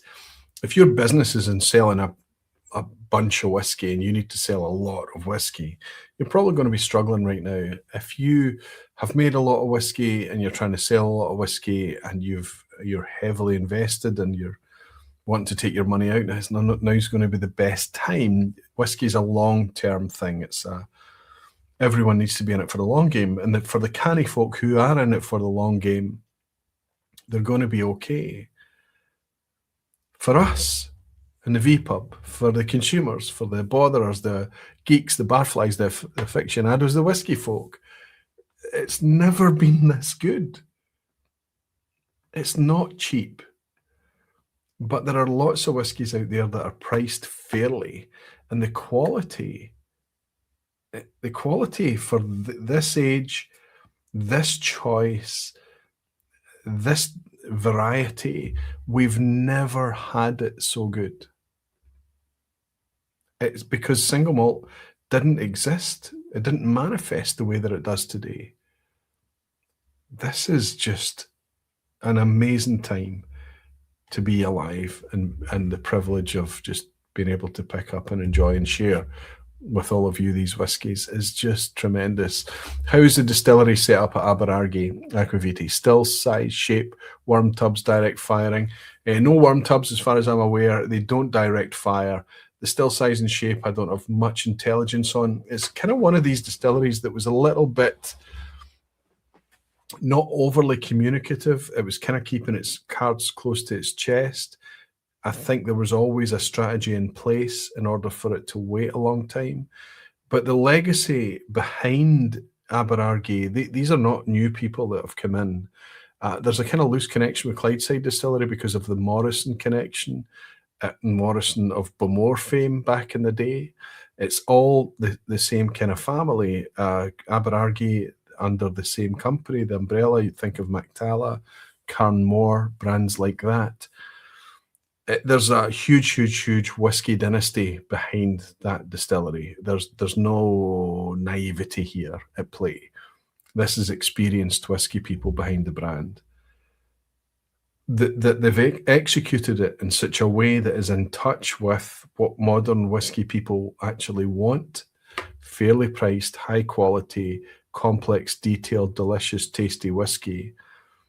Affordable, fairly priced can still mean that it's out of reach, of course, but if we're in the £65 price bracket, my goodness.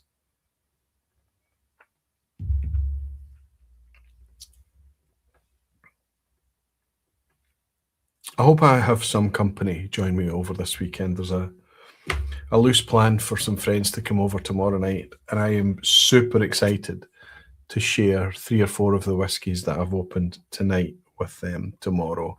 And I'll let you know, I hope, through Patreon. Thank you for all the patrons who are still out there hanging on. I made a switch last year from Patreon to the Aquavitae Guardians over at aquavitae.com. But I'm still keeping all the patrons still up to date. But through Patreon and through everyone that stepped forward to support me at aquavitae.com as a guardian, thank you. Thank you. We're safe. We've done a good job. I'm going to share, hopefully share how it goes down tomorrow night. And then it's more than just kind of my initial kind of interaction with it. But those are just fantastic whiskies. What a privilege.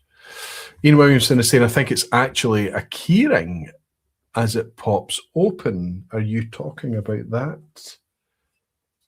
Ah, okay. Is this a stud then? It genuinely does open. Let's see if we can you see that? What can I stand this on for you to see a bit better? No need. Yeah, it is.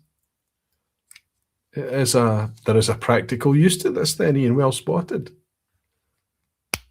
It's not just a decorative little lug. Huh. Probably cost a £5. All right. Sorry.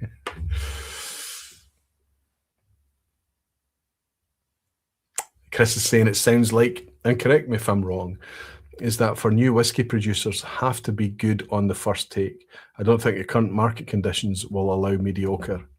I agree with you completely, Chris. I think that's absolutely true. Peter, UK Whiskey. Peter, good to see you. How you keep, my friend? I'm 4 drams in on the Aberargie now. It's a belter. So here we've got community consensus building here. This is brilliant. If you're not enjoying it, that's just as important as if you are. Please speak up. Whiskey Games, Matt Bishop, good to see you, buddy. Saying I have one of the Morrison brand ambassadors running a tasting for my Whiskey Society at the end of March. So 50 of us will get to share the experience of this new whiskey. Brilliant. Let me know how it goes, Matt. I am confident you will be charmed. Dave Barnes is saying, sod all the new stuff. What about the ultra new stuff with the Smögen? Make it to Leith in time. I'm going to try my very, very best to look after the Guardians and the patrons, of course, for that stuff. But you can see the bottle that Dave is talking about here. This is really, really a cute little, we have to remember this is 50 cl bottles. This stuff is, you know, I talked earlier about contrived scarcity and actual scarcity. Per led me and my 4 friends who were there with Per, and we built up there was a cohort of 6 of us for the blending session. But when I asked him for this liquid, he needed to demonstrate to us how rare, how little there was that existed of the liquid that I was asking for. And then he took us into the warehouse and he pointed out the casks. And I said, is that all that you have in this warehouse? And he said, that's all that exists. There were 8 casks, of which he allowed us our pick of the casks, and we picked 3. We picked a really herbaceous, acidic cask alongside 2 big, round, wide, bold, fruity casks. Famously, we'll call this forever the Rolfie blend. Rolfie was picking up on the notes I was making on each of the samples we were passing round. And when I suggested that something might be able to lend something towards a blend, he was making a note of that. And he was making his own blends. And the one that he pushed forward that beat everything else ended up being the Rolfie blend. Anyway, this is the Smögen. This is a prototype bottle. This is not, it looks very, very close to the original bottle. You'll see there's some sellotape or clear tape holding this label on. I know I should be opening this and tasting it, but this is a really special one of one, and I want to keep it intact. We are working hard right now to make this available for everyone that's traveling to Leith. There's so many people traveling internationally to Leith. You know, there's potentially going to be, I don't know, 100 Barflies or more. I don't know, at Leith. A lot of those people have traveled internationally. So for them to be able to take their bottle back home is a huge advantage. For them to be able to mule a bottle back home for their pals is a huger advantage. So leave it with us, Dave. We're doing our best. I'll update everyone next week if there's an update, but not Sunday this week, but the Sunday after. Oh dear, excuse me. A week on Sunday, there will be a Guardian Patreon lock-in where I'll be able to tell everyone whether we've succeeded or not and whether that can happen. That lock-in will also, I'll be able to share so much more about merch, about how I'm going to go around merch and everything for the future. You guys have been asking for years because there's just been no merch available for me, and there's lots of reasons for that I can talk about another time. But we're finding slowly but surely, as things are around here, we're finding ways around that. So bear with me. If you are around, pencil in not Sunday coming, but a week on Sunday. That's the lock-in where I'm going to be able to reveal everyone on a Sunday night with all the details of everything that's happening. I can't make it, Aquavite, says Jimmy Legg. You're making it for Glasgow though, are you, buddy? Falsgraf was saying, folks, I have to go, Aquavite. Good night. I'll do the quiz on replay. Falsgraf, now that you're back, enjoying the quiz on replay. Good luck with it, buddy. Agrena Malt saying, Aquavite, what? Dave Barnes said so. Obviously, James is excited. Obviously, he's located in Sweden as well. He might end up being critical on this. Because even if I can't get the physical bottles to buy in Leith, I want to have some bottles to be able to try while everyone's in Leith. But let's go with plan A first. Peter UK Whiskey saying, I've made my 2 Aberargie tabs into a bracelet. So he's already through 2 already. Superb. I'm pretty sure that you're saving a bottle for Angie and me, says Aquavite. I don't know what bottle you're talking about, Jimmy, but of course, if you need a bottle saved of anything for you and Angie, you just need to ask. Bring on the merch, says James. I know it's been so long. It's been so long, buddy. At Leith Festival, at the Independent Spirits Festival, my daughters are staffing a table for me so that they can sell the merch on behalf of me. There's just no way I could dream of it, of being kind of stuck to a table. That's not me being selfish. It's just me being what I'm more likely to be. My time is taken up doing at festivals. So they're doing it for me. I dread to think what they're going to charge me, what their fees are for such an event. But yeah, you can go along and you can meet my daughters there, and they're setting their personal license for alcohol right now. All of that to be participating in the Whiskey Festival in Leith. It's going to be hopefully good fun, and I hope that all of you will look after them as well while they're there. And I hope that they look after you too. Anyway, I was going to rate these tonight. I was going to suggest that I go from kind of 5, 4, 3, 2, 1 over the 5 drams that I've shared with you tonight, and then kind of decide whether we wanted to open a sixth. But I don't think we will, because we've used up 2 hours of our time going through these tonight, and I think we're doing quite well. We're almost at midnight, and I think that's a good time to roll into the quiz. I think you can interpret my reactions of these whiskies tonight and understand which ones have really struck. But there isn't a dud here. There is not a dud. It's a good time. It's really a good time to be enjoying whiskey. It really is. Jimmy Leggs bought me a dram. Here's a start on paying for your daughters. I'll pass it on as a tip. Their first tip.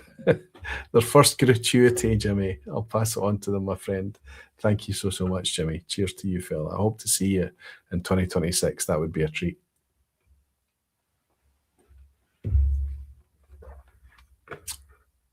As the year goes on, as the whiskey development cycles continue and more things are brought to inject a little bit of interest and excitement into the scene, I think that there is a place for repeat sessions of newer and newest in the future. And I think it would be nice for me to kind of pick things up that are new and kind of contemporary and a hot topic and things, and do what we've done tonight and share it with you. But not just talk about the fact, oh, this is new, let's try it. Let's consider why it's new. Because this is, all of the whiskies I've shared with you tonight have an interesting angle, and I think this is how I would like to summarise what I've shared with you tonight. I opened tonight with a 22-year-old Balmenach from an independent bottler. Big deal. But this is from a distillery that is rare to be seen. This isn't an occasional thing. This is 22 years old. 22 years old and 100 quid.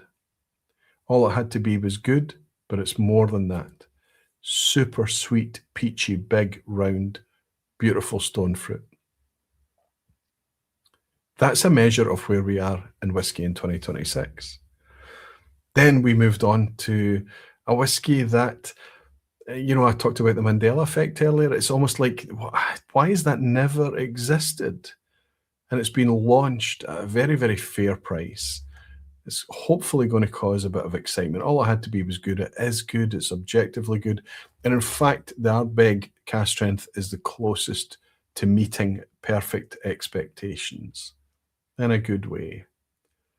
But we've got that now, £75. Like I say, £5, £6, £7, a nudge too expensive maybe. It is what it is. It's going to sell. It's going to be successful. So me complaining about the price is a wee bit redundant.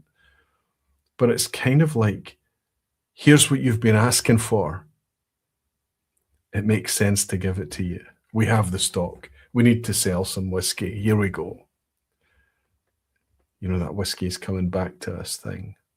Then we move on to a distillery that we've ignored. They launched themselves, tried to make a big fuss when they arrived, made a complete backside of it. But that's 2 years ago now, getting on for 2 years ago now. And now they've got this whiskey sitting there, and it's kind of like, okay, let's try this. It's very, very safe. It's very, very predictable, let's say. But there is no bad quality here. It's hard for me to evangelize about it, but it's a much more firm step in the right direction compared to where they've been. Positivity. Then we move into that Wireworks, and it's just...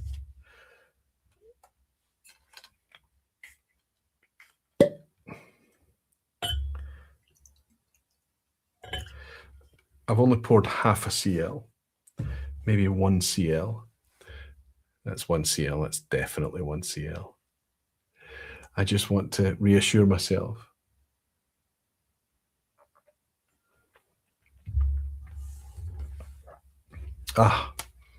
We've got producers who are stepping up to give us heritage grains, small batch, heavily focused, curated, wonderful flavour experimentations. And all of this feeds into whiskey's future. I don't care if you're talking about English malt whiskey or Scottish malt whiskey or elsewhere. This is feeding into the rising tide of quality and whiskey consumption, whiskey enjoyment. And then to finish off with the Aberargie, which is, I knew it was going to be good. The people that I trusted were telling me, oh, that's a good whiskey and things like that.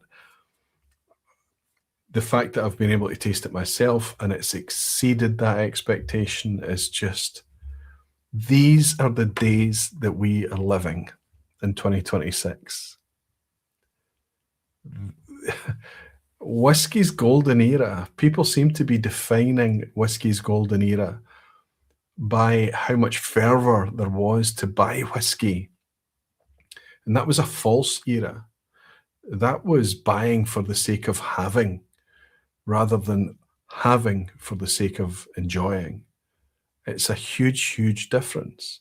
There are collectors and there are appreciators, and we fall into that latter category. And if you're an appreciator, you don't mind spending a wee bit more as long as it's kept fair. If the value, if the quality, if the integrity is there, if you're rewarded for spending the fair price, you don't mind. We've never had it so good. I really believe that. I think you believe that too. Lars Rogers, Whiskey Red Deer, has bought me a wee dram to say chat with you later. Lars, when I don't know if you picked it up earlier, but I've already mentioned that I have an obligation with you and your colleagues this evening, and I'm looking forward to it, my friend. It means a wee bit of a later shift for me, but there are a bunch of beautiful whiskey folk and dedicated barflies gathering in Canada this evening to enjoy some nice whiskey. It'd be a privilege for me to be there. Kyle Taylor is in. Good to see you, Kyle. He's saying, Roy, I measured my pours by glasses and now only pour 1 cl. Also, Roy, re-pours the Wireworks because it's amazing. Busted as such, Kyle. Well done. Danny Hamilton is saying, I've spent years thinking we're a dying breed, but my 19-year-old son tried Ardbeg 10 and loved it. There is hope. If you can get him to enjoy that and get him to understand that tasting and flavour and contemplation and enjoyment is much more rewarding than consumption, Danny, you are the perfect parent. Good luck, my friend. Good luck. Alistair McPhail. Alistair, big guy. He's in. He's saying, great vPub, Roy. Looking forward to seeing you in Leith. It was my birthday on Monday. Look at this as a shared dram and slancher. No. I'm not having that. This wee extra 1 cl, apparently, of Wireworks Chevallier. You were there last year, Alistair, when we got to try this in Glasgow together. I hope you picked up a bottle. I hope you did. I'm going to raise this and I'm going to wish you the happiest of birthdays, big guy. I know it's a wee bit belated. Let's not focus on the details. The very, very best to you. I look forward to the next time we can raise a glass together, my friend. I always enjoy your company and I will the next time as well. Happy birthday, Alistair. Cheers.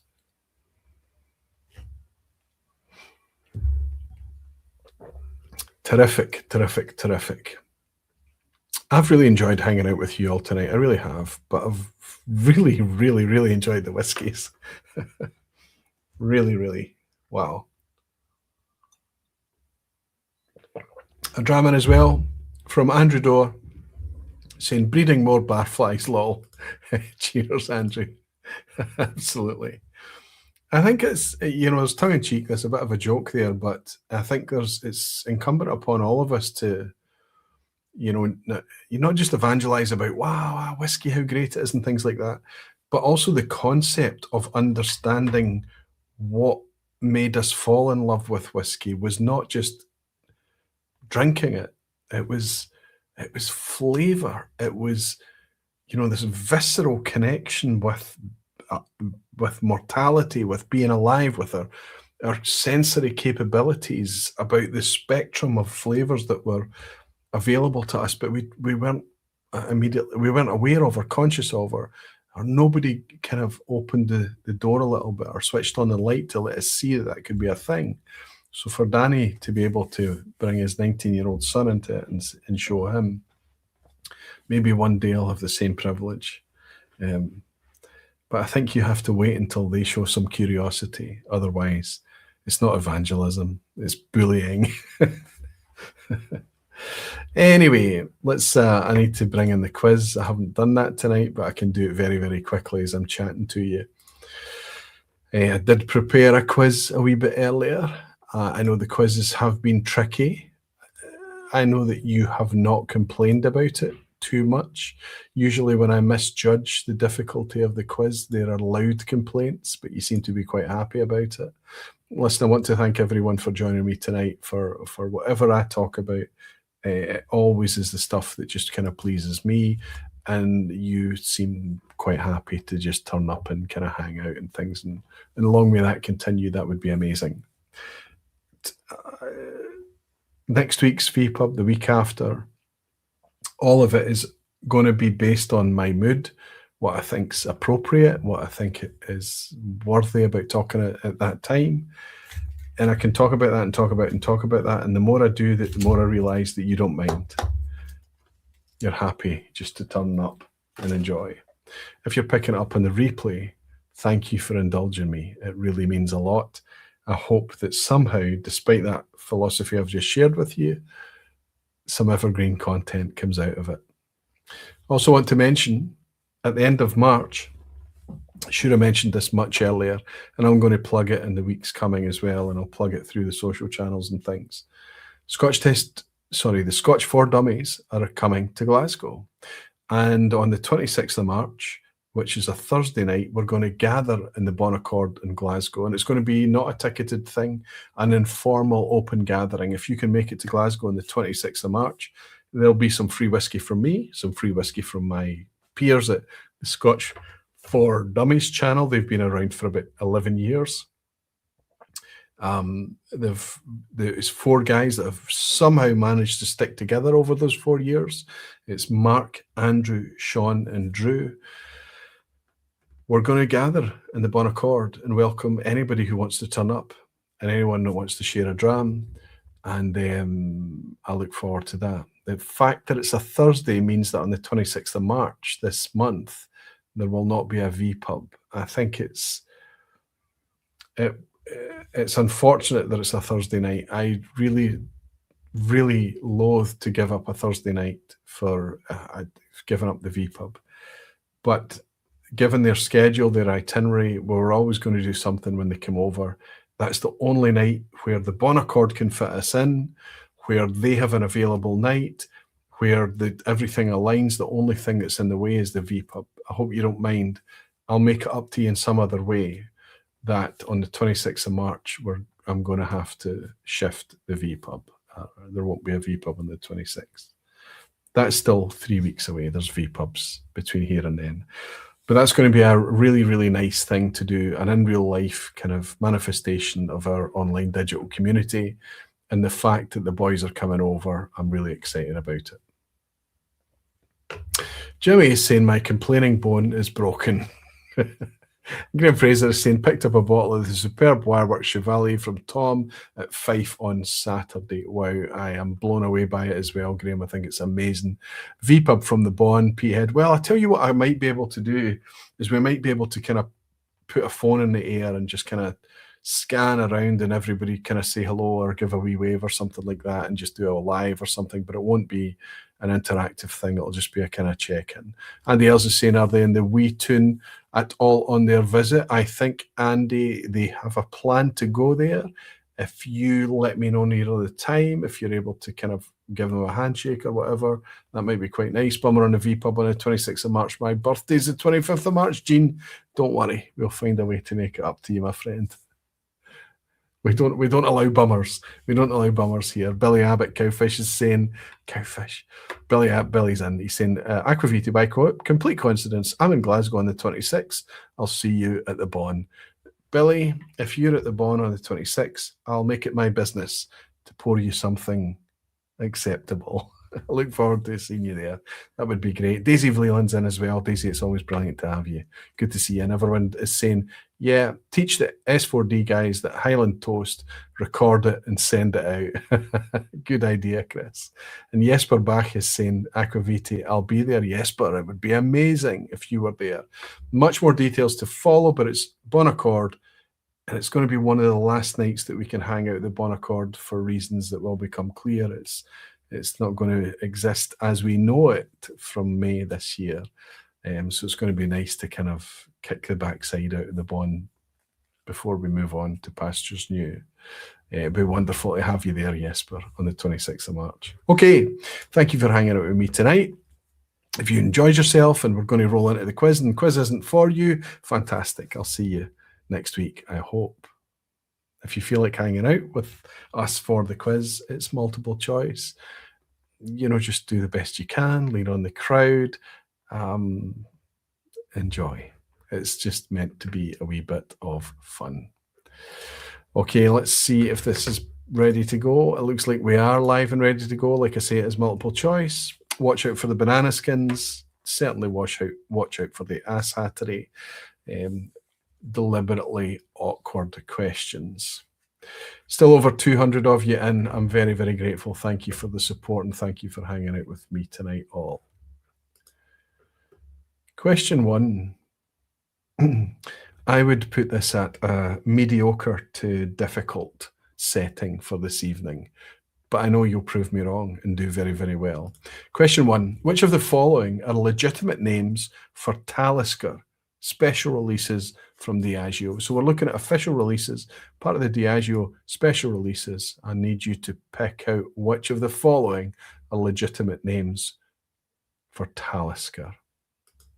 A, Molten Seas, B, Tidal Churn, or C, Siren Bay.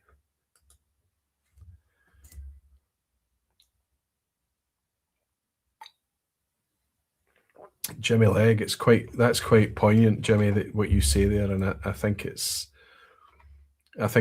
quite sad. Jimmy Legg is saying, I can't believe I'll never see the inside of the Bon Accord again.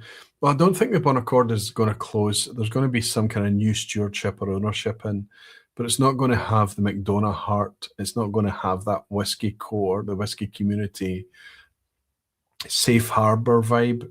I think it's going to be something different. So you could theoretically take a wee walk down memory lane and go and see it would still be the same shaped building and stuff. But it's going to be, yeah. Listen, the positive thing is that Thomas is building a new destiny, a new future, and that's what he wanted to do. Jimmy's saying, no Thomas, no Bon Accord. I think you're right, big guy, I think you're right. Donnerpass Whiskey's saying, can you please say again the name of the channel you will be live on later tonight? Tim, it's not a channel. It's actually a whiskey club in Canada. It's Alberta, I think it's Alberta, Canada. And it's Lars Rogers, who's a long-term Barfly patron supporter. And there's going to be lots of beautiful whiskey folk, Barflies and things gathering in Canada for a very structured tasting. And amongst that tasting tonight is going to be some Aquavite released bottles. And I have the privilege of dropping in to join them live. And I'm here at their behest for whatever they need. Okay, I can tell you all that you are correct. Which of the following are legitimate names for Talisker special releases from Diageo? Molten Seas is a genuine special release. Tidal Churn is a genuine special release. Siren Bay is not. Siren Bay is an 18-year-old single malt Highland whiskey released from Atom Brands, I think, that was very well priced, very fairly priced, and rumoured to be Talisker. But Siren Bay was not an official special release from Diageo, but Molten Seas and Tidal Churn absolutely were.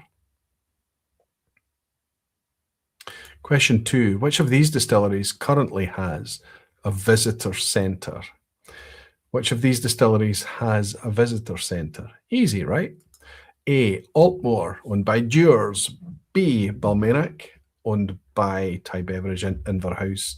C, Cragganmore, owned by Diageo. Which of those distilleries currently has a visitor centre? Jimmy Legg is saying late night for you, Roy.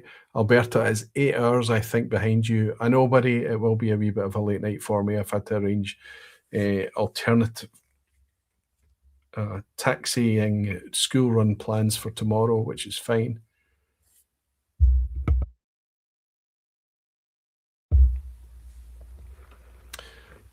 It's going to be a privilege to hang out with some Canadians, Jimmy. Be good fun. Glenn FC is in. Good to see you, Glenn. Big Jimmy Jazz is here. Of course you are, Jimmy. How you keep, my friend? I'm looking forward to seeing you soon. Barry Coleman is here. Too Slow is here. Rob, fantastic, buddy. Peter Box. Pedro Meneses is still in from Brazil. Sorry, it's actually B, he's saying. Peter Lee is playing along. Robbie Elfhead is here. Daisy is playing along. Bob Wenting, Gabriel Welding. Bruce Bernard is in. Nicholas J. Ian Williamson. Billy Abbott is saying B, sadly. I know what you mean there, Billy. Jimmy Legg is saying, other than me, Canadians are fine, friendly people. Even you are, Jimmy. Okay, Altmore does not have currently a visitor centre. Cragganmore absolutely does. And as Billy hinted towards, Balmenach absolutely does. Unfortunately, it focuses on the gin production there, but it certainly has a visitor centre. You can visit Altmore if you turn up as part of the Speyside Festival. Occasionally, they'll open their doors to special occasion type tours and things like that, but it doesn't have an official visitor centre. So first two questions tonight you've had a 66% chance on. Let's move on to question 3. It gets tougher as we go into question 10. Which of these distillery builds suffered significant delays due to remnants of the Antonine Wall being uncovered close to the construction site? So a wee bit close to a question that we had last time around when we talked about archaeological digs and artifacts under distillery construction sites or renovations. We're talking about a build that significantly was delayed due to remnants of the Roman Antonine Wall. Are we talking about A, the Lakes Distillery, B, Falkirk Distillery, or C, Rosebank Distillery? Which of these projects had significant delays because they discovered remnants of the Antonine Wall very close to site?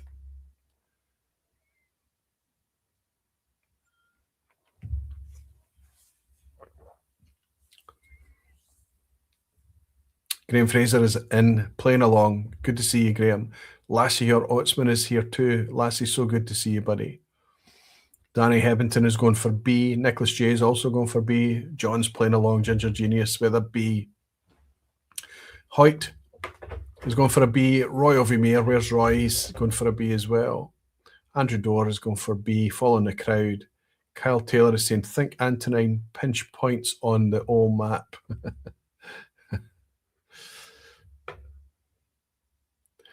Okay, I think you've got this one easily. If the lakes, maybe if it was Hadrian's Wall, the lakes could have been in contention, but of course no. But it still means that Falkirk and Rosebank are just a few, they're in the same town, right? They're both in Falkirk. But of course, it was Falkirk, it was delayed. Planning permission went from 2010, but it took till 2020 before they actually had spirit flowing. A long, long project.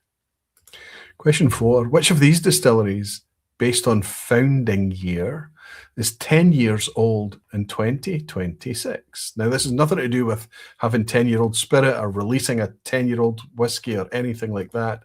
Based on founding year, which of these distilleries is 10 years old this year? A, Glasgow, B, Dornoch, or C, Glenwivis? Daisy, Danny, Graham, Jerry, Billy, Glenn, Rob, Big Jimmy Jazz, where's Roy, Bob Wenting, Gene Kelly, Kyle Taylor, Graham Fraser. Lachlan McKenzie, so many more of you, all celebrating 3 out of 3. Interestingly, Andrew Dorr is celebrating a 2.5 out of 3. It's an interesting one. Which of these distilleries, based on founding year, is 10 years old in 2026? I've only got one answer in so far. Kyle Taylor's gone with C on this. Lachlan is going with C. Barry Coleman is in. Good to see Barry going with B, along with Glenn F. is going with B. Pedro. Andrew is going with A and B. Andy Hills is going with B. Daisy's going with B, question mark. She's not sure.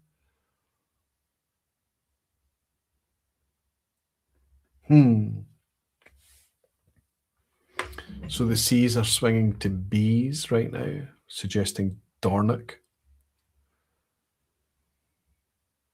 Okay.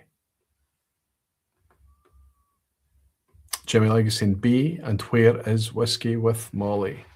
I know, Jimmy, you'd be surprised how much I note when people are not here, right? It's always been a thing about the vPub. You don't need to be here or send in your excuse notes and things like that. It's intended for when, but it's nice when we miss each other, isn't it? Thank you for noticing that Ben isn't here tonight, Jimmy. It'll mean a lot to him too. Peter Lee is saying last seen in Fife. That was last Saturday at the Whiskey Festival. Okay, absolutely. All of you seem to be on the right track with this one. Glasgow was 2015, so it was 10 years from founding last year, and in fact marked that with a 10-year-old release. See, Glenwivis, it's going to be next year, 2027, before they celebrate 10 years. But Dornoch in 2016 has been going for 10 years. Let's move on to the picture question for the halfway point. We are looking at quite an interestingly designed and built new distillery by the looks of things. And I'm just going to ask you where that is. Are we in A, Scotland? Oh my goodness. Oh my goodness. Oh, I'm going to put this down to my sickness of last week. Oh dear.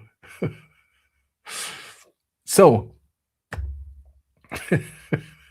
it's a freebie for everyone, I think. Normally, if I make a mistake, you know, it's almost like a take it if you would like to take it. But when I literally give you the answer before I pose the question, it's a freebie. We are looking at Ardgowan Distillery in the Lowlands. Just off the Clyde estuary. So we are absolutely not in Sweden or Canada. We are in Scotland for Ardgowan. Oh, that's a wee shame. I am absolutely confident that all of you knowledgeable, beautiful whiskey folk would have nailed that and got it absolutely right. I apologise for my rustiness. I apologise for my lack of quality control. But it's a freebie for everyone. Nobody goes home with a donut tonight. Question 6. In what year did the official Ardbeg non-chill filtered 10 debut? When did we first see Ardbeg's 10-year-old appear? A, 2000, B, 2005, C, 2010. I knew it wasn't Canada. We have common sense. The A-shaped window gave it away. It's interesting, Billy, though, that I think that was originally intended to be fully glass, but we don't have that now unless it's some kind of crazy glass or something. But it looks to be a solid wall that's on that gable end now.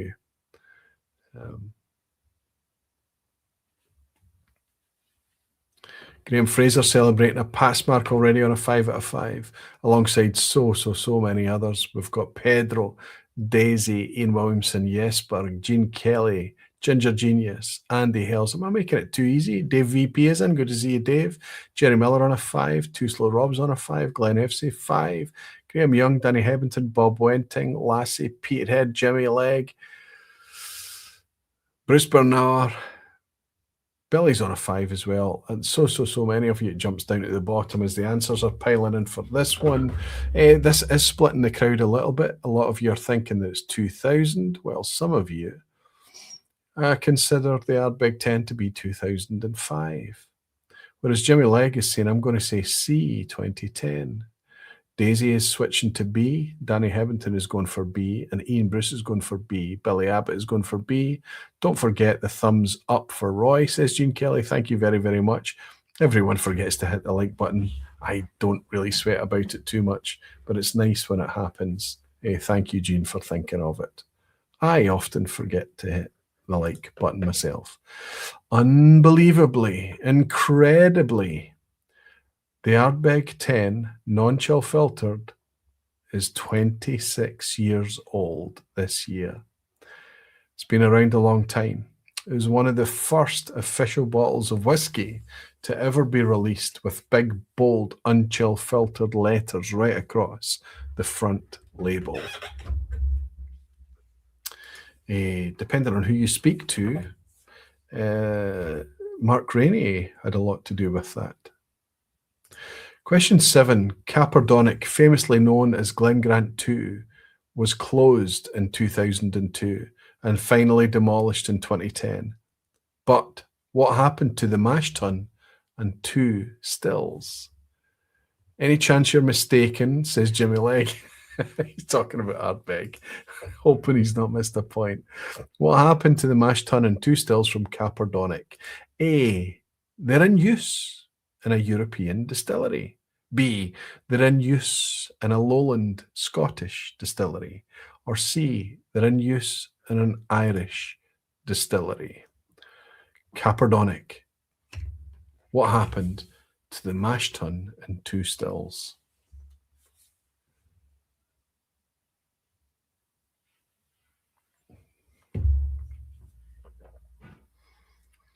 Jean Kelly suggesting they were removed and installed in Ralphie's bothy. That would explain a lot, Jean.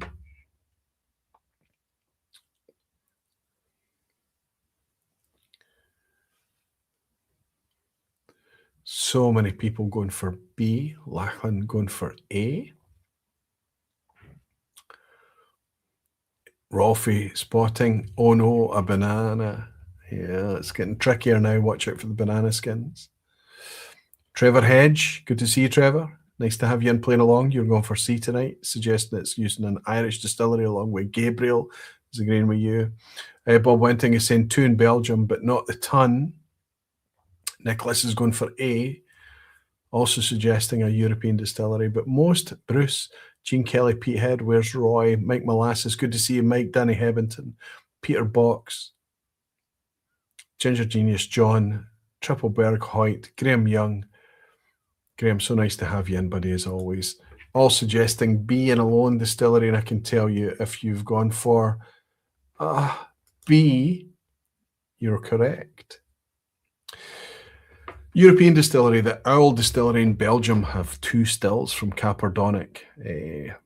Irish distillery, they have Inverleven stills that were originally stationed at Brookladdy for a while. But the mash tun and 2 Capardonic stills now have a brand new lease of life at Falkirk Distillery in the Lowlands. So if you answered B, give yourself a point. Well done, knowledgeable whiskey folk. We move into question A and ask you, who is the current master blender at Lochlee? Master blender at Lochlee is either A, Malcolm Rennie, B, Jill Boyd, or C, John Campbell. Bob Wenting is also pointing out that the Capardonic mill is stationed at Annandale. I love to hang out with knowledgeable whiskey folk. It's great fun. It really is, Bob. Nice to have you, buddy.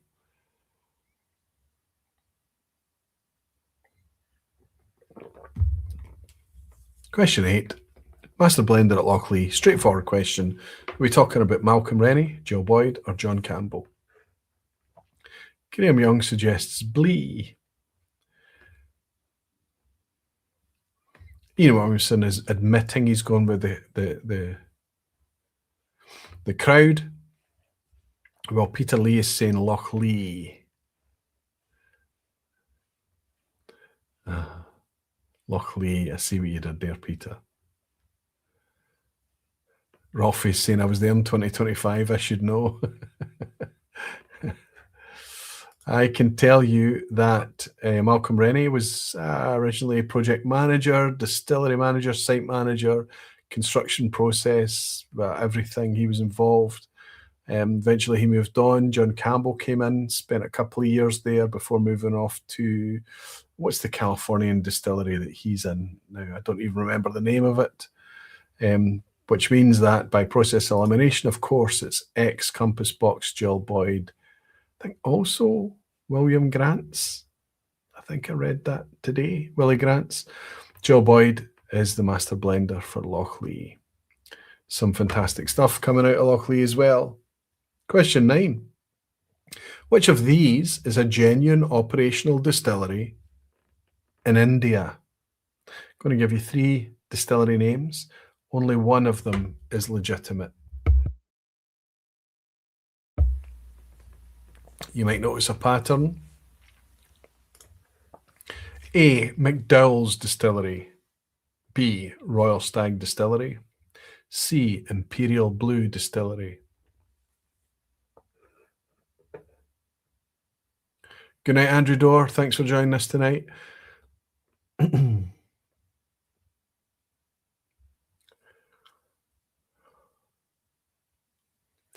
Giving you 3. Ooh. Pretty famous brands, famous for a strange reason. One of them is legitimate. Here's where the attrition kicks in. It's going to be hard for all of these big, strong 7 out of 7, 8 out of 8 scores to transcend.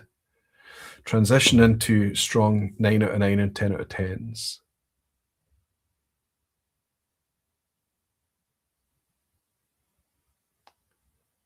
Do they distill rum or whiskey? Jimmy Legg is asking. Well, I have not specified. I've just asked you about an Indian distillery. A. McDowell's, B. Royal Stag, or C. Imperial Blue. What we have there is a list of the top 3 best-selling whiskies on the planet. McDowell's is at number 1, Royal Stag is at number 2, and Imperial Blue is number 3. They sell more than Jack Daniels. They sell more than Johnny Walker. They sell more than Jim Beam. And the genuine distillery making single malt whiskey in India in that list is McDowell's Distillery. They make genuine single malt. Now, that doesn't necessarily mean that McDowell's is whiskey as we know it. As a brand, it's the biggest selling whiskey in the world, sold exclusively and domestically in India, and it is not whiskey as we know it. But they do make genuine barley-made single malt at McDowell's Distillery. And yes, both the brand and the distillery are owned by Diageo. Let's move into the asshat at the end and see how you're keeping. Is there anyone held on to that? Pedro is on a 9, amazing. Ginger Genius John, super strong on an 8, as is Tony Nelson on a 7, Cal Taylor on an 8, Barry Coleman on an 8, Jimmy on a 6, Gene Kelly on a 7, Lachlan on a 5, Ian Williamson on a 7, Big Jimmy Jazz on a 6, Rolfie Ebhead on a shite, Peter Bucks on a 9, a 9 out of 9, 8 out of 9 slash, he doesn't know, Jerry Miller is on a 9, Andy Hill's on an 8. Bruce, listen, there's lots and lots of split here. There are a few 9 out of 9s still kicking around. I say a few, I think I can only count Pedro. Is Graham Fraser doing it? Jerry Miller's on a 9. Amazing, Jerry. Superb. Scrolling up to find it. Alistair McPhail on a 9. Incredible stuff. Such scenes. Okay, let's roll into the deliberately obnoxious, horrible asshat question at the end. 10. How many knock distilleries are currently operational in Scotland? Okay, for those of you listening to this podcast style, knock, the first way is spelled C-N-O-C, as in Anok. The second way is K-N-O-C-K, as in Knockdo or Nakandu. and knock as in N-O-C-H, as in Dornoch. So I've just given you lots of feedback there to help you towards the count. How many knock distilleries are currently operational in Scotland? Exactly the same as the number of A, operational Islay distilleries. Or is it exactly the same as the number of B, operational Fife distilleries? Or is it exactly the same as the number of C, operational Orkney distilleries? Jimmy Legg is saying this question is so dumb, it's cool. Let's never strive to be cool. There is nothing more uncool than trying to be cool, right? But if this somehow ends up being cool, then fine. We can go with it.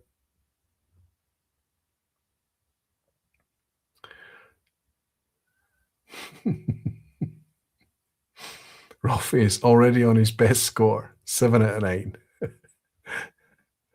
Mike Molas is saying, my mom taught me, if I have nothing nice to say about a vPub quiz question, I should remain silent. Well, it depends if it's constructive, Mike, though, right? It's okay. Tony Nelson is saying, which one has more or less 5? Jimmy Legg is saying, can't C be correct? Can't C be right? Graham Young is saying B. No, I mean C. Okay, this is tearing at people here. Daisy is laughing at Mike. Okay. I don't know if I'll be able to help you here, but I can tell you the answers. Operational Islay distilleries, current count, 11. Operational Fife distilleries, current count, 6. Operational Orkney distilleries, 4.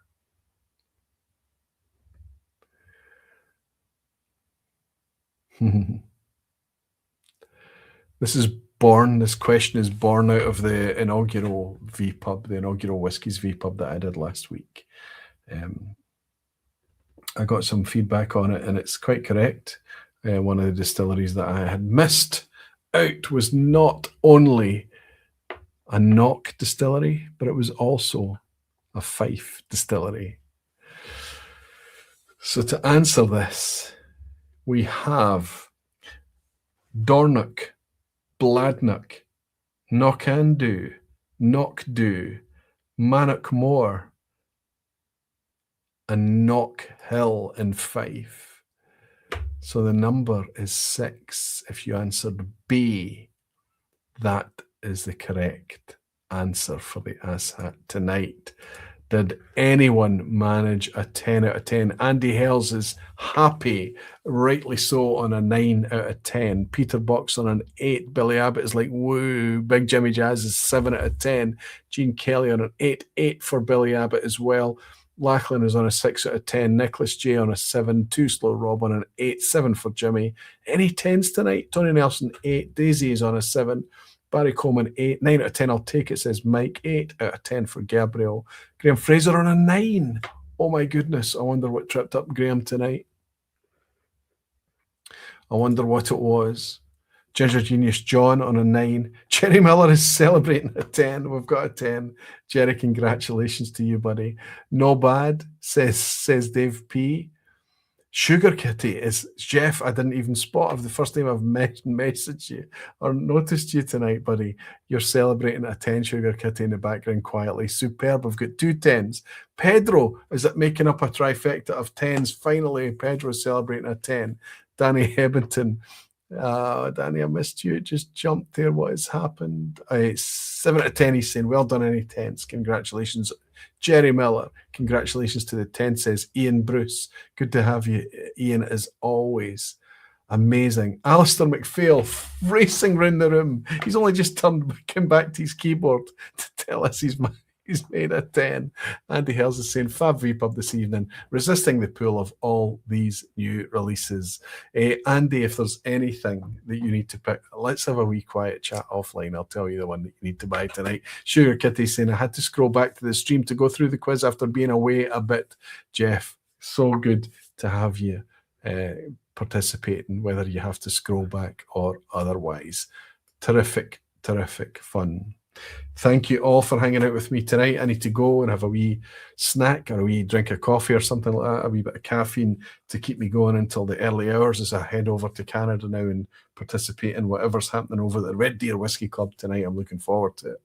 But this has been a nice session tonight. It's slightly reminiscent to the blended vPub I had about a year ago tonight, where I was really taken aback by and really genuinely enjoying all the whiskies that were put in front of me. It might be a lot to do with the fact that I haven't had much whiskey in the last 10 days or so because of, you know, illness and just not being in the mood and recovery and recuperation and all of that stuff. But tonight has been an absolute smorgasbord of beautiful whiskies. 11 Souls, 22-year-old Balmenach, Ardbeg, 10-year-old's Cask strength, Falkirk, an ignored thing. Making decent whiskey, honestly, still a bit pricey, that type of thing. Then the Wireworks White Peak, absolute barnstormer, Chevallier barley, heritage barley, finished off by a cracker of an inaugural from Aberargie. Beautiful, beautiful stuff. What a time to be alive and enjoying whiskey. What a pleasure it is for me to be able to share it with you as well. Pedro is saying, thank you, Aquaviti and Barflies, for another great session. Jimmy Legg is celebrating being a member for 72 months. He's saying 72 months has flown by. Yeah, bastard. Right, yeah, bastard, right back at you, buddy. Pete Ed is saying, and with that, another fab vPub comes to an end. Time to hit the sack. Thanks for organising, Aquaviti. Thanks to you, Frank. He's saying, and all of you, see you next week. Slancheva, I'll see you next week. Frank Lachlan is saying, thanks, Roy, and good night, folks. Good night. Great to have you, Lachlan. Graham Young is saying, cheers, Roy. Enjoy the Canuck experience. Thank you, buddy. Yes, we're back. Is saying, cheers for a great vPub. Jean Kelly is saying, great time tonight. Thank you, Jean. Alistair McPhail's celebrating 65 months, 65 years of age and 65 months in here. It's absolutely superb, buddy. You don't look a day over 64. You're doing well on it, big guy. You really are. I'm looking forward to seeing you soon. Have fun in Red Deer. Aquaviti says Peter Box. Thank you, Peter. Ian Williamson says brilliant evening, Roy. And all the lovely Barflies have a great weekend when it finally comes for you, Aquaviti. I'm looking forward to Ian. Hopefully have some friends over and share some of these nice whiskies with them. Right back at you, Jimmy Legg, says Rolfie. Celebrating being a member for 72 months. And Too Slow is saying thanks, Roy, and all the Barflies. Fantastic. Chris Pollack is in. Good to see you, Chris. Thanks for another great vPub. Chris, you're always welcome. It's brilliant to have you here. And Daisy is saying thanks for another great vPub. Good night, and everyone, and see you next week. Look forward to it, Daisy. Thank you for hanging out with us tonight. And Mike Melissa is saying good night, everyone. Enjoy the tasting, Roy. I'll do my very, very best. But until then, and until next week, I'll raise this wee glass to just celebrate what a fantastic time it is to be here hanging out with all of you, to be interested and curious about whiskey, and what truly, truly is a special time. It genuinely is. I love it. Until next week, I'll raise a glass to remind you that you're all very dearly loved. Until then, Slancheva. Cheers.